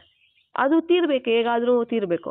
ಮಗನಾಗಿ ಹುಟ್ಟುತ್ತಾನೆ, ಹುಷಾರಿರೋದಿಲ್ಲ, ಆ ಮಗನಿಗೆ ಲಕ್ಷಗಳು ಕೊಟ್ಟು ಖರ್ಚು ಮಾಡ್ತಾರೆ. ಯಾಕೆ? ಇಂದಿನ ಜನ್ಮದ ದುಡ್ಡು ಲೆಕ್ಕ ಚುಕ್ತ ಆಗ್ತಾ ಇದೆ. ನಾವು ಅಂದ್ಕೊಳ್ಳೋದೇನು, ನಮ್ಮ ಮಕ್ಕಳಿಗೆ ನಾವು ಅಷ್ಟು ಖರ್ಚು ಮಾಡಿದ್ವಿ, ಇಷ್ಟು ಖರ್ಚು ಮಾಡಿದ್ವಿ ಅಂತ. ಆದರೆ ಸಾಲ ಇಂದಿನ ಜನ್ಮದ್ದಾಗಿರುತ್ತೆ. ಎಲ್ಲ ಲೆಕ್ಕಾಚಾರ. ಸಾಲ ಇಲ್ಲದೆ ಯಾರೂ ನಮ್ಮ ಹತ್ರ ಬರೋದಿಲ್ಲ. ಅದು ಹೆಂಡತಿ ಸಂಬಂಧ ಇರ್ಬೋದು, ಗಂಡನ ಸಂಬಂಧ ಇರ್ಬೋದು, ಮಕ್ಕಳ ಸಂಬಂಧ ಇರ್ಬೋದು, ಅತ್ತೆ ಮಾವನ ಸಂಬಂಧ ಇರ್ಬೋದು, ಅದು ಯಾವುದೇ ದುಃಖ ಖುಷಿ ಏನೇ ಇದ್ರೂ ಕೂಡ ಅದು ನಮ್ಮ ಹತ್ರ ಬರ್ತಾ ಇದೆ ಅಂದರೆ ಅಲ್ಲಿ ಕೊಟ್ಟು ತಗೊಳ್ಳೋದು ಏನೋ ಇದೆ ಅಂತ ಅರ್ಥ ಮಾಡ್ಕೋಬೇಕು. ಸಾಲ ಅಂದಾಗ ದುಃಖ. ಆ ಸಾಲ ನಾವು ತೀರಿಸ್ಬೇಕಂದ್ರೆ ಸುಖನೇ ಕೊಡಬೇಕು. ಸುಖ ಅಮೌಂಟ್ ಆಗಿದೆ, ದುಃಖ ಸಾಲ ಆಗಿದೆ. ನೀವೇನು ಸುಖ ಕೊಡ್ತೀರಾ, ಶುಭ ಭಾವನೆಗಳು, ಶುಭ ಕಾಮನೆಗಳು, ಆ ಮೂಲಕ ಆಶೀರ್ವಾದ, ಸುಖ, ಇವೆಲ್ಲ ನೀವು ಯಾವಾಗ ಕೊಡ್ತಾ ಹೋಗ್ತೀರಾ ಆ ಲೆಕ್ಕ ಚುಕ್ತಾ ಹೋಗ್ತಾ ಅಂದರೆ ಅದು ಲೆಕ್ಕ ಏನಾಗುತ್ತೆ, ಅದು ಹಿಸಾಬ್ ಕಿಸಾಬ್ ಅನ್ನೋದು ಸಮಾಪ್ತಿ ಆಗ್ತಾ ಹೋಗುತ್ತೆ ಅಂತಲೂ ಸಹ ಹೇಳ್ತಾರೆ. ಅದೆಲ್ಲ ನಮ್ಮ ಮೇಲೇ ಡಿಪೆಂಡ್ ಆಗಿದೆ. ಅಂದರೆ ನಾವು ಇದನ್ನು ಸಹ ನಾವು ಯೋಚನೆ ಮಾಡಬೇಕು. ಆದ್ದರಿಂದ ಯಾವುದೇ ಒಂದು ಜೀವನದಲ್ಲಿ, ಯಾವುದೇ ಒಂದು ಸಂಬಂಧದಲ್ಲಿ ಒಂದು ಬಿರುಕುಗಳು ಬಂತು ಅಂದರೂ ಕೂಡ ಅರ್ಥ ಮಾಡ್ಕೋಬೇಕು. ಯಾವುದೋ ಒಂದು ಜನ್ಮದ ಸಾಲ ತೀರ್ತಿದೆ, ನಾನು ಆ ತೀರೋವಾಗ ಖುಷಿಯಿಂದ ಇರಬೇಕಾಗತ್ತೆ. ಯಾಕಂದರೆ ಯಾವುದೋ ಜನ್ಮ ಸಾಲ ತೀರ್ತಾ ಇದೆ. ಇವಾಗ ಸಾಲ ತೀರ್ತು ಅಂದರೆ ಮತ್ತೆ ಏನಕ್ಕೆ ಬರುತ್ತೆ? ಅದು ನಮ್ಮ ಹತ್ರ ಬರೋದಿಲ್ಲ ಅಲ್ಲ. ಲೆಕ್ಕಾಚಾರ ಸಾಲ ತೀರ್ತಿದೆ, ಮತ್ತು ನಾನೀಗ ಏನು ಮಾಡಬೇಕು, ಅದು ಆ ಲೆಕ್ಕಾಚಾರ ತೀರ್ತಿದೆ ಅಂದಾಗ ನಾವು ಅವ್ರ ಬಗ್ಗೆ ಮತ್ತೆ ಅವ್ರು ದುಃಖ ಕೊಡ್ತಿದ್ದಾರೆ. ನಾನು ಯಾವಾಗೂ ಕೊಟ್ಟಿದ್ದೀನಿ ದುಃಖ, ಆ ಸಾಲನ ಇವಾಗ ಅವರು ಆ ಸಾಲನ ಅಂದರೆ ಅವ್ರು ಈಗ ನನಗೆ ರಿವರ್ಸ್ ದುಃಖ ಕೊಡ್ತಿದ್ದಾರೆ ಅಂದರೆ ಅದು ಸಾಲ ತೀರ್ತಾ ಇದೆ ಅಂತ ಅರ್ಥ.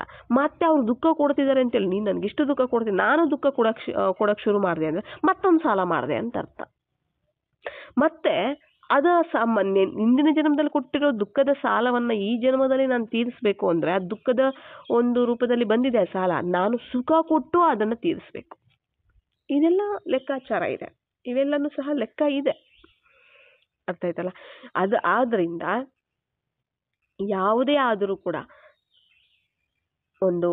ಯಾವುದೇ ಒಂದು ಹೆಣ್ಣು ಜನ್ಮ ಆಗ್ಲಿ, ಒಂದು ಗಂಡು ಜನ್ಮ ಆಗ್ಲಿ, ಅಂದ್ರೆ ಒಂದು ಶರೀರವನ್ನ ಧಾರಣೆ ಮಾಡುವಂಥದ್ದು ಎಲ್ಲನೂ ಫಿಕ್ಸ್ ಆಗಿರುತ್ತೆ. ಈಗ ಇದು ಅಮೆರಿಕದಲ್ಲಿ ರಿಸರ್ಚ್ ಆಗಿರುವಂಥದ್ದು ಏನಾಗಿದೆ ಅಂದ್ರೆ, ಒಬ್ಬರು ಇದ್ರಂತೆ, ಅವರು ಶರೀರ ಬಿಟ್ಟ ಮೇಲೆ ಏನಾಗಿದೆ ಅಲ್ಲಿ ಅವರು ಹೇಳಿರುವಂತ ಅನುಭವ ಅಂದ್ರೆ ಅಲ್ಲಿ ರಿಸರ್ಚ್ ಅಲ್ಲಿ ಆಗಿರುವಂತದ್ದು ಅವರು ಹೇಳ್ತಿದ್ರು. ಅಂದ್ರೆ ಉಷಾ ದೀದಿ ಒಂದು ಎಕ್ಸಾಂಪಲ್ ಅನ್ನ ಹೇಳ್ತಿದ್ರು ಮಧುಬನದಲ್ಲಿ. ಅವರು ಏನಾಗಿದೆ ಅಂತಂದ್ರೆ, ಅವರು ಶರೀರ ಬಿಟ್ಟ ಮೇಲೆ ಬಾಬಾರವರು ಹತ್ರ ಹೋದ್ರಂತೆ. ಅಲ್ಲಿ ಬಾಬಾರವ್ರ ಹತ್ರ ಹೋದ ತಕ್ಷಣ ಅವರು ತುಂಬಾ ಪ್ರೀತಿ ಒಂದು ವೈಬ್ರೇಷನ್ ಅನ್ನ ಕೊಟ್ಟಿದ್ದಾರೆ. ತುಂಬಾ ಪ್ರೀತಿ ಅನುಭವ ಆಯ್ತಂತೆ ಆತ್ಮಕ್ಕೆ, ತುಂಬಾ ಪ್ರೀತಿ ಅನುಭವ ಆಯ್ತಂತೆ. ಸ್ವಲ್ಪ ಹೊತ್ತಿಗೆ ಆ ಆತ್ಮ ಏನೇನು ಮಾಡಿದೆ ಲೆಕ್ಕಾಚಾರಗಳು ಅದೆಲ್ಲನೂ ಸಹ ಕಾಣ್ತಂತೆ ಆತ್ಮಕ್ಕೆ. ಅದೆಲ್ಲ ನೋಡ್ಬಿಟ್ಟು ನಾನು ಇಷ್ಟೊಂದು ಪಾಪ ಮಾಡಿದೀನ ಅಂದ್ರೆ, ಆ ಬಾಬಾರವರು ಏನ್ ಕೊಡ್ತಾರೆ, ಏನ್ ತೋರಿಸ್ತಾರ ಪ್ರೀತಿಯ ಸುಖ ಅವೆಲ್ಲ ತೋರಿಸಿದಾಗ ಆತ್ಮದ ಒಂದು ಸ್ಮೃತಿ ಅನ್ನೋದು ಜಾಗೃತ ಆದಾಗ, ಆತ್ಮದ ಒಂದು ನಿಜವಾದ ಸಂಸ್ಕಾರಗಳು ಜಾಗೃತಿ ಅಂದ್ರೆ ಆ ಸೆಕೆಂಡಿಗೆ, ಆ ಕ್ಷಣಕ್ಕೆ, ಆ ಸಮಯಕ್ಕೆ ಅದನ್ನ ಬಾಬಾ ಏನ್ ಮಾಡ್ತಾರೆ, ಅನುಭವ ಮಾಡಿಸ್ತಾರೆ, ರಿಯಲೈಸ್ ಮಾಡಿಸಿದಾಗ ಆಗ ಅವ್ರು ಮಾಡಿರೋ ಪಾಪಗಳೆಲ್ಲನೂ ಕಾಣುತ್ತೆ. ಆ ಒಂದು ಸ್ಕ್ರೀನ್ ಮೇಲೆ ಕಾಣ್ದಂಗೆ ಕಾಣುತ್ತೆ. ಆಗ ನಾನು ಇಷ್ಟೊಂದು ಪಾಪ ಮಾಡಿದ್ದೀನಿ, ನಾನು ಪಾಪ ಪುಣ್ಯ ಯಾವುದು ಸತ್ಯ ಯಾವುದು ಅಸತ್ಯ ಎಲ್ಲನೂ ಸಹ ಅದಕ್ಕೆ ರಿಯಲೈಸ್ ಆಗುತ್ತೆ. ಆತ್ಮಕ್ಕೆ ರಿಯಲೈಸ್ ಆಗಿ ಆ ಪರಮಾತ್ಮನ ಪ್ರೀತಿಯನ್ನ ಪಡ್ಕೊಂಡಾದ್ಮೇಲೆ ಇದೆಲ್ಲನೂ ಸಹ ರಿಯಲೈಸ್ ಆದ್ಮೇಲೆ ಡಿಸೈಡ್ ಮಾಡುತ್ತಂತೆ ಆತ್ಮ, ಏನು ನಾನು ಹುಟ್ಟಿದ್ರೆ ಲೆಕ್ಕಾಚಾರ ತೀರಿಸ್ಕೊಳ್ಳೋಕ್ಕೆ ಅಂತಾನೆ ಹುಟ್ಟಬೇಕು ಅನ್ನೋದು ಇರುತ್ತಂತೆ. ಅದು ಸಂಕಲ್ಪ ಮಾಡತ್ತಂತೆ ಅದು ಆತ್ಮ. ಅಲ್ಲೇನೆ ಏನಾಗುತ್ತೆ, ನಾನು ಅಂದ್ರೆ ಅದಕ್ಕೆ ಇರುವಂತಹ ಒಂದು ಸಂಕಲ್ಪ ಏನಿರುತ್ತೆ ಅಂದ್ರೆ, ನಾನು ಏನೇನು ಪಾಪ ಮಾಡಿದ್ದೀನಿ, ಏನೇನು ನಾನು ಯಾರ್ಯಾರಿಗೆ ಏನೇನು ದುಃಖ ಕೊಟ್ಟಿದ್ದೀನಿ, ಎಷ್ಟೊಂದು ಮೋಸ ಮಾಡಿದ್ದೀನಿ, ಏನೇನು ಮಾಡಿದ್ದೀನಿ ಅದನ್ನ ಎಲ್ಲವನ್ನೂ ಸಹ ನಾನು ಬೇಗ ಆ ಲೆಕ್ಕಾಚಾರ ಅವ್ರಿಗೆ ತೀರಿಸ್ಬಿಡ್ಬೇಕು, ಆ ಲೆಕ್ಕಾಚಾರ ನಾನು ಕಳ್ಕೊಂಡ್ಬಿಡ್ಬೇಕು ಅಂತ ಡಿಸೈಡ್ ಮಾಡ್ಕೊಳ್ಳುತ್ತಂತೆ. ಮತ್ತೆ ಡಿಸೈಡ್ ಮಾಡಿಕೊಂಡು ನಾನು ಹುಟ್ಟುವಂತಹದ್ದು ಲೆಕ್ಕಾಚಾರ ಕಳ್ಕೊಳಕ್ ಮಾತ್ರನೇ, ಇನ್ನು ಹೊಸದಾಗಿ ಲೆಕ್ಕಾಚಾರ ನಾನು ತಯಾರು ಮಾಡ್ಕೋಬಾರ್ದು ಅಂತ ಫಿಕ್ಸ್ ಮಾಡ್ಕೊಳತ್ತಂತೆ. ಫಿಕ್ಸ್ ಮಾಡ್ಕೊಂಡ್ಮೇಲೆ ಏನ್ ಮಾಡ್ಕೊಳ್ಳುತ್ತೆ, ಡಿಸೈಡ್ ಮಾಡ್ಕೊಳ್ಳುತ್ತಂತೆ, ನಾನು ಹೆಣ್ಣು ಹುಟ್ಟಬೇಕಾ ಗಂಡ ಹುಟ್ಟಬೇಕಾ, ಅಂದ್ರೆ ಹೆಣ್ಣು ಶರೀರ ಧಾರಣೆ ಮಾಡ್ಬೇಕಾ ಗಂಡು ಶರೀರ ಧಾರಣೆ ಮಾಡ್ಬೇಕಾ, ಮತ್ತೆ ಯಾವ ಸಮಯದಲ್ಲಿ ಹುಟ್ಟಬೇಕು, ಯಾವ ದಿನದಲ್ಲಿ ಹುಟ್ಟಬೇಕು, ಜೊತೆಗೆ ಯಾರ ಹೊಟ್ಟೆಯಲ್ಲಿ ಹುಟ್ಟಬೇಕು, ಅಂದ್ರೆ ಯಾರ ಜೊತೆ ಜಾಸ್ತಿ ಸಂಸ್ಕಾರಗಳಿರುತ್ತೆ ಅದೆಲ್ಲ ಡಿಸೈಡ್ ಮಾಡ್ಕೊಳ್ಳುತ್ತೆ. ಯಾವುದು ಮೋಹದ ಲೆಕ್ಕಾಚಾರ ಇರ್ಬೋದು, ಕ್ರೋಧದ ಯಾವುದೇ ಒಂದು ಸಾಲಗಳು ಏನೇನಿದೆ ಅವ್ದು ಬೇಗ ನಾನು ತೀರಿಸ್ಬೇಕು, ಈ ಲೆಕ್ಕಾಚಾರವನ್ನು, ಈ ಲೆಕ್ಕವನ್ನು ಬೇಗ ನಾನು ಸಮಾಪ್ತಿ ಮಾಡ್ಕೋಬೇಕು ಅನ್ನೋ ದೃಷ್ಟಿಯಿಂದ ಅದೇ ದೃಷ್ಟಿ ಇರುತ್ತೆ. ಅಲ್ಲಿ ಹೋಗಿ ನಾನು ಹೊಸದಾಗಿ ಕ್ರಿಯೇಟ್ ಮಾಡ್ಕೋಬೇಕು ಲೆಕ್ಕಾಚಾರಗಳು, ಅವ್ರ ಜೊತೆ ಚೆನ್ನಾಗಿರ್ಬೇಕು, ಇವ್ರ ಜೊತೆ ಚೆನ್ನಾಗಿರ್ಬೇಕು ಅನ್ನೋದು ಇರೋದಿಲ್ವಂತೆ ಅವರಿಗೆ. ನಾನು ಹೋಗಿ ನಾನು ಏನೇನು ಮಾಡಿದ್ದೀನಿ ಅದನ್ನೆಲ್ಲ ತೀರಿಸ್ಬಿಡ್ಬೇಕು, ಅದೆಲ್ಲ ಸಮಾಪ್ತಿ ಮಾಡ್ಕೊಂಡ್ಬಿಡ್ಬೇಕು ಅನ್ನೋದೇ ಇರುತ್ತಂತೆ ಉದ್ದೇಶ. ಯಾಕೆಂದ್ರೆ ಬಾಬಾ ಅಲ್ಲಿ ರಿಯಲೈಸ್ ಮಾಡಿಸಿರ್ತಾರೆ ಎಲ್ಲನೂ ಸಹ. ಇದು ಒಬ್ಬರು ಹೇಳಿರುವಂತ ಅನುಭವ ಇದು ಉಷಾ ದೀದಿ ಕ್ಲಾಸಲ್ಲಿ ಈ ಎಕ್ಸಾಂಪಲ್ ಅನ್ನ, ಈ ಒಂದು ಅನುಭವವನ್ನ ತಿಳಿಸಿದ್ರು. ಅದನ್ನೇ ಇಲ್ಲಿ ಬಾಬಾ ನಾವು ಸಹ ನಿಮಿತ್ತವಾಗಿ ತಿಳಿಸ್ತಿದ್ದೀವಿ. ಆಗ ಮತ್ತೆ ಅವರು ಇಂಥ ಸಮಯಕ್ಕೆ ಹುಟ್ಟಬೇಕು, ಮತ್ತೆ ಇಂಥವ್ರ ಹೊಟ್ಟೆಯಲ್ಲೇ ಹುಟ್ಟಬೇಕು, ಯಾರ ಹೊಟ್ಟೆಯಲ್ಲಿ ಹುಟ್ಟಿದ್ರೆ ಹೇಗೆ ನಾನು ಶರೀರ ಅಂದ್ರೆ ನಾನು ಹೇಗೆ ಸತ್ರೆ ನನ್ನ ಲೆಕ್ಕಾಚಾರ ಕಳಿಯುತ್ತೆ ಅನ್ನೋದನ್ನ ಅವರೇ ಡಿಸೈಡ್ ಮಾಡ್ಕೋತಾರಂತೆ. ಅಂದ್ರೆ ಇಂಥವರಲ್ಲಿ ಹೊಟ್ಟೆಲಿ ಹುಟ್ಟಿದ್ರೆ ಈ ಥರ ಇದು ಬೇಗ ಲೆಕ್ಕಾಚಾರ ಕಳೆಯುತ್ತೆ. ಡಿಸೈಡ್ ಮಾಡ್ಕೋತಾರಂತೆ ಯಾರು ಹೊಟ್ಟೆಲಿ ಹುಟ್ಟಬೇಕು. ಮತ್ತು ಅಂಗವಿಕಲ ಆಗಿ ಹುಟ್ಟುವಂಥದ್ದು ಅದು ಕೂಡ ಲೆಕ್ಕಾಚಾರ ಕಳೆಯುವಂಥದ್ದೇ ಅಲ್ವಾ. ತುಂಬ ಏನಾದರೂ ಕೆಟ್ಟದ್ದು ಜೀವನದಲ್ಲಿ ನಡೆಯೋದಿರುತ್ತೆ. ಮತ್ತು ಅಂಗವಿಕಲ ಇರ್ಬೋದು, ಇಲ್ಲ ಆಕ್ಸಿಡೆಂಟ್ ಆಗಿ ಸಾಯೋದಿರ್ಬೋದು, ಇಲ್ಲ ಸೂಸೈಡ್ ಮಾಡ್ಕೊಂಡು ಸಾಯೋದಿರ್ಬೋದು, ಏನೇ ಇರ್ಬೋದು ಅವೆಲ್ಲ ಅವರೇ ಡಿಸೈಡ್ ಮಾಡ್ಕೊಂಬರ್ತಾರಂತೆ. ಅಂದರೆ ಅವ್ರಿಗಿರುವಂಥ ಒಂದೇ ಸಂಕಲ್ಪ ನನ್ನ ಲೆಕ್ಕಾಚಾರ ಸಮಾಪ್ತಿ ಮಾಡ್ಕೋಬೇಕು ಅಂತ. ಅವಾಗ ಏನು ಮಾಡ್ತಾರೆ, ಅವರು ಡಿಸೈಡ್ ಮಾಡ್ಕೋತಾರೆ ಇಂಥ ದಿನನೇ ಸಾಯಬೇಕು, ಹೀಗೆ ಸಾಯಬೇಕು, ಇದರಿಂದ ಲೆಕ್ಕಾಚಾರ ಬೇಗ ಜಾಸ್ತಿ ಸಮಾಪ್ತಿ ಆಗಿಬಿಡುತ್ತೆ ಅಂತ ಅಂದ್ಕೊಂಡು ಕೆಲವರು ಡಿಸೈಡ್ ಮಾಡ್ಕೋತಾರೆ.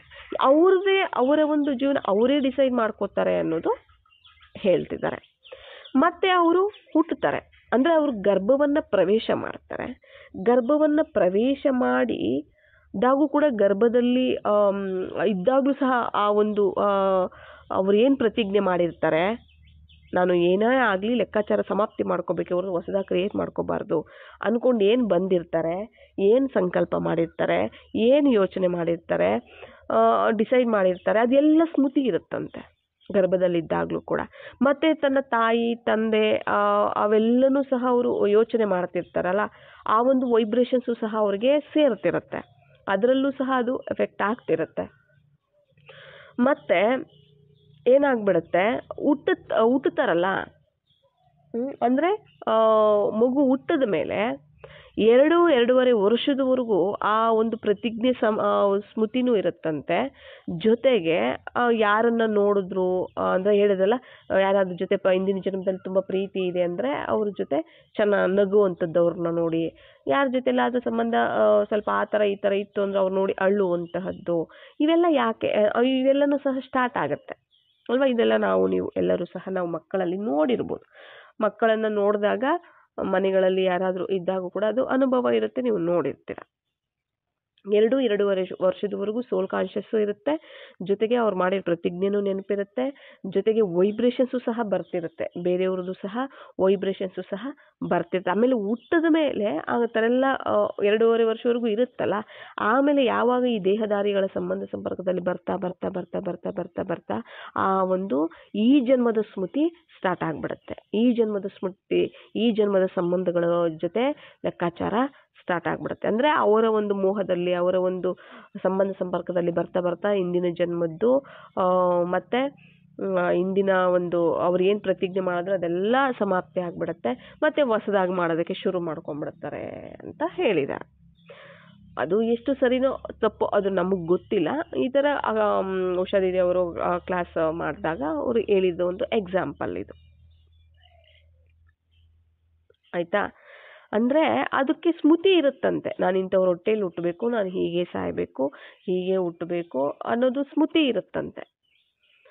ಆದರೆ ಗರ್ಭದಲ್ಲಿ ಬಂದಾಗೂ ಕೂಡ ಬೇರೆಯವ್ರದೆಲ್ಲ ವೈಬ್ರೇಷನ್ಸ್ ಎಲ್ಲ ಬೀಳ್ತಿರುತ್ತೆ, ಆ ಥರ ಎಲ್ಲನೂ ಅದು ಸಹ ವೈಬ್ರೇಷನ್, ಅಲ್ಲೂ ಸಹ ಆತ್ಮ ನೋವು ತಿಂತಿರುತ್ತೆ. ಈ ಥರ ಅನ್ಕೋತಿದ್ದಾರಲ್ಲ, ಆ ಥರ ಅನ್ಕೊಳ್ತಿದ್ದಾರಲ್ಲ, ನಾನು ಗಂಡಾಗಬೇಕಾಗಿತ್ತು, ನಾನು ಹೆಣ್ಣಾಗಿ ಹುಟ್ಟುಬಿಟ್ಟಿದ್ದೀನಿ ಅನ್ನೋದು ಕೂಡ ಅವರು ಅಲ್ಲಿ ಫೀಲ್ ಮಾಡ್ಕೊಳ್ತಿರ್ತಾರೆ. ಮತ್ತು ಅದೇ ವೈಬ್ರೇಷನ್ ಬಿದ್ದಿರುತ್ತೆ. ಮತ್ತು ಅವರು ಹಿಂಗೆ ಇದೇ ಥರನೇ ಸಾಯಬೇಕು, ಇದೇ ಥರನೇ ಇರಬೇಕು ಅನ್ನೋದು ಅವ್ರು ಡಿಸೈಡ್ ಮಾಡ್ಕೊಂಡಿರೋದ್ರಿಂದ ಅದೇ ಥರನೇ ಅವ್ರಿಗೆ ಸಾವು ಬರುತ್ತೆ. ಆ ಇಚ್ಛೆ ಮಾತ್ರ ಅವ್ರು ಏನು ಯಾವ ಥರ ಡಿಸೈಡ್ ಮಾಡೋದು ಅದೇ ಥರನೇ ಅವರು ಸಾಯ್ತಾರೆ ಕೂಡ, ಶರೀರವನ್ನು ಕೂಡ ಬಿಡ್ತಾರೆ. ಮತ್ತು ಇಲ್ಲಿ ಸ್ವಲ್ಪ ಲೆಕ್ಕಾಚಾರ ತಯಾರು ಮಾಡ್ಕೊಂಡಿರ್ತಾರೆ, ಜೊತೆಗೆ ಹೊಸದಾಗಿ ಮತ್ತೆ ತಯಾರು ಮಾಡ್ಕೊಂಡಿರ್ತಾರೆ ಈ ಜನ್ಮದಲ್ಲಿ. ಮತ್ತೆ ಅದ್ರ ಪ್ರಕಾರವಾಗಿ ಮತ್ತೆ ಜನ್ಮದ ಎಷ್ಟು ಸರಿ ನಾವು ಪ್ರತಿಜ್ಞೆ ಮಾಡಿ ಎಷ್ಟು ಸರಿ ನಾವು ಬಿಟ್ಟಿದ್ದೇವೋ ಏನೋ ಅದು ನಮಗೆ ಗೊತ್ತಿಲ್ಲ. ಅರ್ಥ ಆಯ್ತಲ್ಲ. ಅಂದರೆ ಆ ಒಂದು ಸ್ಮೃತಿ ಅನ್ನುವಂತಹದ್ದು ಹೊರಗಡೆ ಬಂದ ಮೇಲೂ ಕೂಡ, ತನ್ನ ತಾಯಿ ಗರ್ಭದಿಂದ ಹೊರಗಡೆ ಬಂದ ಮೇಲೂ 2 ವರ್ಷದವರೆಗೂ ಕೂಡ ಅದು ಸ್ಮೃತಿ ಇರುತ್ತೆ ಅಂತ ಹೇಳ್ತಾರೆ. ಈಗ ಅಂತಿಮ ಸಮಯ ಆಗಿರೋದ್ರಿಂದ 1 ವರ್ಷ ಅನಿಸುತ್ತೆ ಮೇ ಬಿ. ಯಾಕೆಂದರೆ 1 ವರ್ಷಕ್ಕೇ ಎಲ್ಲರನ್ನೂ ಗುರ್ತಿಡಿಯೋದಕ್ಕೆ ಅಪ್ಪ ಅಮ್ಮನ ಮೋಹಗಳಲ್ಲಿ ಇವಾಗ ಎಲ್ಲ ಮಕ್ಕಳು ಸಹ ಬರ್ತಿದ್ದಾರೆ. ಈಗ ಫಾಸ್ಟ್ ಆಗಿದೆ, ಈಗ ಫಾಸ್ಟ್ ಜನ್ರೇಷನ್ ಫಾಸ್ಟ್ ಇದೆ. ಫಾಸ್ಟ್ ಜನ್ರೇಷನ್ ಎಲ್ಲದರಲ್ಲೂ ಫಾಸ್ಟ್ ಅಲ್ವಾ. ಆದ್ದರಿಂದ ಈಗ ಸಮಯ ಸ್ವಲ್ಪ ಕಡಿಮೆ ಇರೋದ್ರಿಂದನೂ ಸಹ ಬೇಗನೂ ಸಹ ಅವು ಸಂಸ್ಕಾರಗಳು ಅನ್ನೋದು ಬೇಗ ಅದು ಜಾಗೃತನೂ ಸಹ ಇಂದಿನ ಜನ್ಮದ್ದೆಲ್ಲನೂ ಸಹ ಜಾಗೃತ ಆಗ್ತಿದೆ. ಆದ್ದರಿಂದ ಎಲ್ಲವೂ ಸಹ ಆತ್ಮ ಏನು ಮಾಡುತ್ತೆ, ಕ್ಯಾಚ್ ಮಾಡುತ್ತೆ. ಯಾವುದೇ ಒಂದು ಸಂಸ್ಕಾರ ಆಗಿರ್ಬೋದು ಸಹ ಕ್ಯಾಚ್ ಮಾಡುತ್ತೆ. ಅಂದರೆ ಅದು ಅರ್ಥ ಆಯ್ತಲ್ಲ, ಗರ್ಭದಲ್ಲಿ ಇದ್ದಾಗ ಯಾವ ಥರ ಕ್ಯಾಚ್ ಮಾಡುತ್ತೆ, ಮತ್ತು ಅದು ತನ್ನ ಒಂದು ಜೀವನವನ್ನು ಯಾರಿಗೆ ಹೆಂಡತಿ ಆಗಬೇಕು, ಯಾರಿಗೆ ಗಂಡನಾಗಬೇಕು, ಹೆಣ್ಣಾಗಬೇಕಾ ಗಂಡಾಗಬೇಕು, ಯಾವ ಥರ ನಾನು ಇದು ಮಾಡಬೇಕು, ನನ್ನ ಜೀವನ ಹೇಗಿರಬೇಕು ಎಲ್ಲ ಅದೇ ಡಿಸೈಡ್ ಮಾಡಿಕೊಂಡು ಅದೇನೇ ಏನು ಮಾಡುತ್ತೆ, ಅವರಲ್ಲಿ ಹೋಗಿ ಅವ್ರು ಯಾರು ಹೊಟ್ಟೇಲಿ ಹುಟ್ಬೇಕು ಅನ್ಸುತ್ತೆ ಅವ್ರ ಹೊಟ್ಟೇಲಿ, ಅಂದರೆ ಅವ್ರಿಗೆ ಲೆಕ್ಕಾಚಾರ ಅದು ಇದು ಗೊತ್ತಿರುತ್ತಲ್ಲ, ಅದಕ್ಕೆ ಯಾರ ಜೊತೆ ಲೆಕ್ಕಾಚಾರ ಜಾಸ್ತಿ ಇದೆ ಅನ್ನೋದು ಅವ್ರಿಗೆ ಗೊತ್ತಿರುತ್ತಲ್ಲ, ಅದಕ್ಕೆ ಅವ್ರ ಹೊಟ್ಟೇಲಿ ಹುಟ್ಟುತ್ತಾರೆ, ಅವ್ರ ಜೊತೆಲಿ ಹೋಗಿ ಜನ್ಮ ಅವ್ರ ಹೊಟ್ಟೇಲಿ ಹುಟ್ಟಿ ಜನ್ಮ ತಗೊಳ್ತಾರೆ. ಅವ್ರಿಗೆ ದುಃಖ ಕೊಡೋದಿದೆಯೋ, ಸುಖ ಕೊಡೋದಿದೆಯೋ, ಏನಾದರೂ ಇದೆಯೋ ಅದೆಲ್ಲ ಅದ್ರ ಪ್ರಕಾರವಾಗಿ ನಡೀತಿರುತ್ತೆ. ನಮಗೆ ಗೊತ್ತಿರೋದಿಲ್ಲ ನೋಡಿಬಿಟ್ಟು ನಮ್ಗೆ ಆ ಥರ ಮಾಡಿದ್ರು, ಈ ಥರ ಮಾಡಿದ್ರು, ಅಯ್ಯೋ ಆ ಥರ ಸತ್ತೋದ್ರು, ಈ ಥರ ಸತ್ತೋದ್ರು, ದೇವ್ರ ಕಣ್ಣುಗಳೇ ಇಲ್ಲ, ಹಾಗೆ ಹೀಗೆ ಅಂತೆಲ್ಲ ಎಲ್ಲರನ್ನೂ ಬ್ಲೇಮ್ ಮಾಡ್ತೀವಿ. ಸಮಯವನ್ನು ಬ್ಲೇಮ್ ಮಾಡ್ತೀವಿ, ಭಗವಂತನನ್ನು ಬ್ಲೇಮ್ ಮಾಡ್ತೀವಿ, ವ್ಯಕ್ತಿಗಳನ್ನು ಬ್ಲೇಮ್ ಮಾಡ್ತೀವಿ, ಅವ್ರನ್ನೂ ಬೈತೀವಿ, ಯಾರನ್ನೂ ಬೈತೀವಿ. ಬಟ್ ಅವ್ರ ಪಾತ್ರ ಎಷ್ಟಿದೆ ಅವರಷ್ಟೇ ಮಾಡೋದಕ್ಕೆ ಸಾಧ್ಯ ಆಗುತ್ತೆ. ಇಷ್ಟೇ ಅನ್ನೋದು ಸಮಯ ನಿಗದಿ ಇದೆ, ಆ ಸಮಯಕ್ಕೆ ತಕ್ಕಾಗೆ ಅವರು ಪಾತ್ರವನ್ನು ಮಾಡ್ತಾರೆ, ಮತ್ತೆ ಹೋಗಿ ಅವರು ಜನ್ಮವನ್ನು ತಗೊಳ್ತಾರೆ. ಇದು ಜನನ ಮರಣದ ಚಕ್ರ ಅಲ್ವಾ, ಅದರಲ್ಲಿ ನಾವು ಬರಲೇಬೇಕಾಗತ್ತೆ. ಅದು ಸಮಯ ಅಷ್ಟೇ, ಇಷ್ಟು ಸಮಯ ಅನ್ನುವಂತಹದ್ದು ಇರುತ್ತೆ. ಅದು ಲೆಕ್ಕಾಚಾರಗಳು ಸಹ ನಮ್ಮ ಒಂದು ನಮ್ಮಲ್ಲ ಒಂದು ಲೆಕ್ಕಾಚಾರಗಳ ಅನುಸಾರವಾಗಿಯೇ ಸಹ ಎಲ್ಲನೂ ಸಹ ನಡೀತದೆ. ಅಂದರೆ ಗರ್ಭದಲ್ಲೂ ಸಹ ಹೇಗೆ ಗರ್ಭದಲ್ಲೂ ಸಹ ಹೇಗೆ ಸಂಸ್ಕಾರ ತಯಾರಾಗುತ್ತೆ ಅನ್ನೋ ಒಂದು ವಿಷಯದಲ್ಲಿ ಇಷ್ಟೆಲ್ಲನೂ ಸಹ ಬಂತು. ಇವೆಲ್ಲನೂ ಸಹ ಅಂದರೆ ನಾವು ತಿಳ್ಕೊಳ್ಳೋದ್ರಿಂದ ನಾವು ಮುಂದೆ ಹೇಗೆ ಎಚ್ಚರವಾಗಿರಬೇಕು, ಏನೇ ಒಂದು ಪರಿಸ್ಥಿತಿ ಬಂದರೂ, ಏನೇ ನಾವು ಕಣ್ಣು ಮುಂದೆ ಈ ಥರ ದೃಶ್ಯಗಳನ್ನು ನಾವು ನೋಡ್ತಿದ್ರು ಕೂಡ ಯಾವ ಥರ ಇರಬೇಕು, ಆ ಸಮಯದಲ್ಲಿ ನಾವು ಯಾವ ಥರ ಯೋಚನೆ ಮಾಡಬೇಕು, ಯಾವ ಥರ ಸಂಕಲ್ಪಗಳು ಮಾಡಬೇಕು ಅನ್ನೋದು ನಮಗೆ ಗೊತ್ತಾಗತ್ತೆ. ಓಂ ಶಾಂತಿ.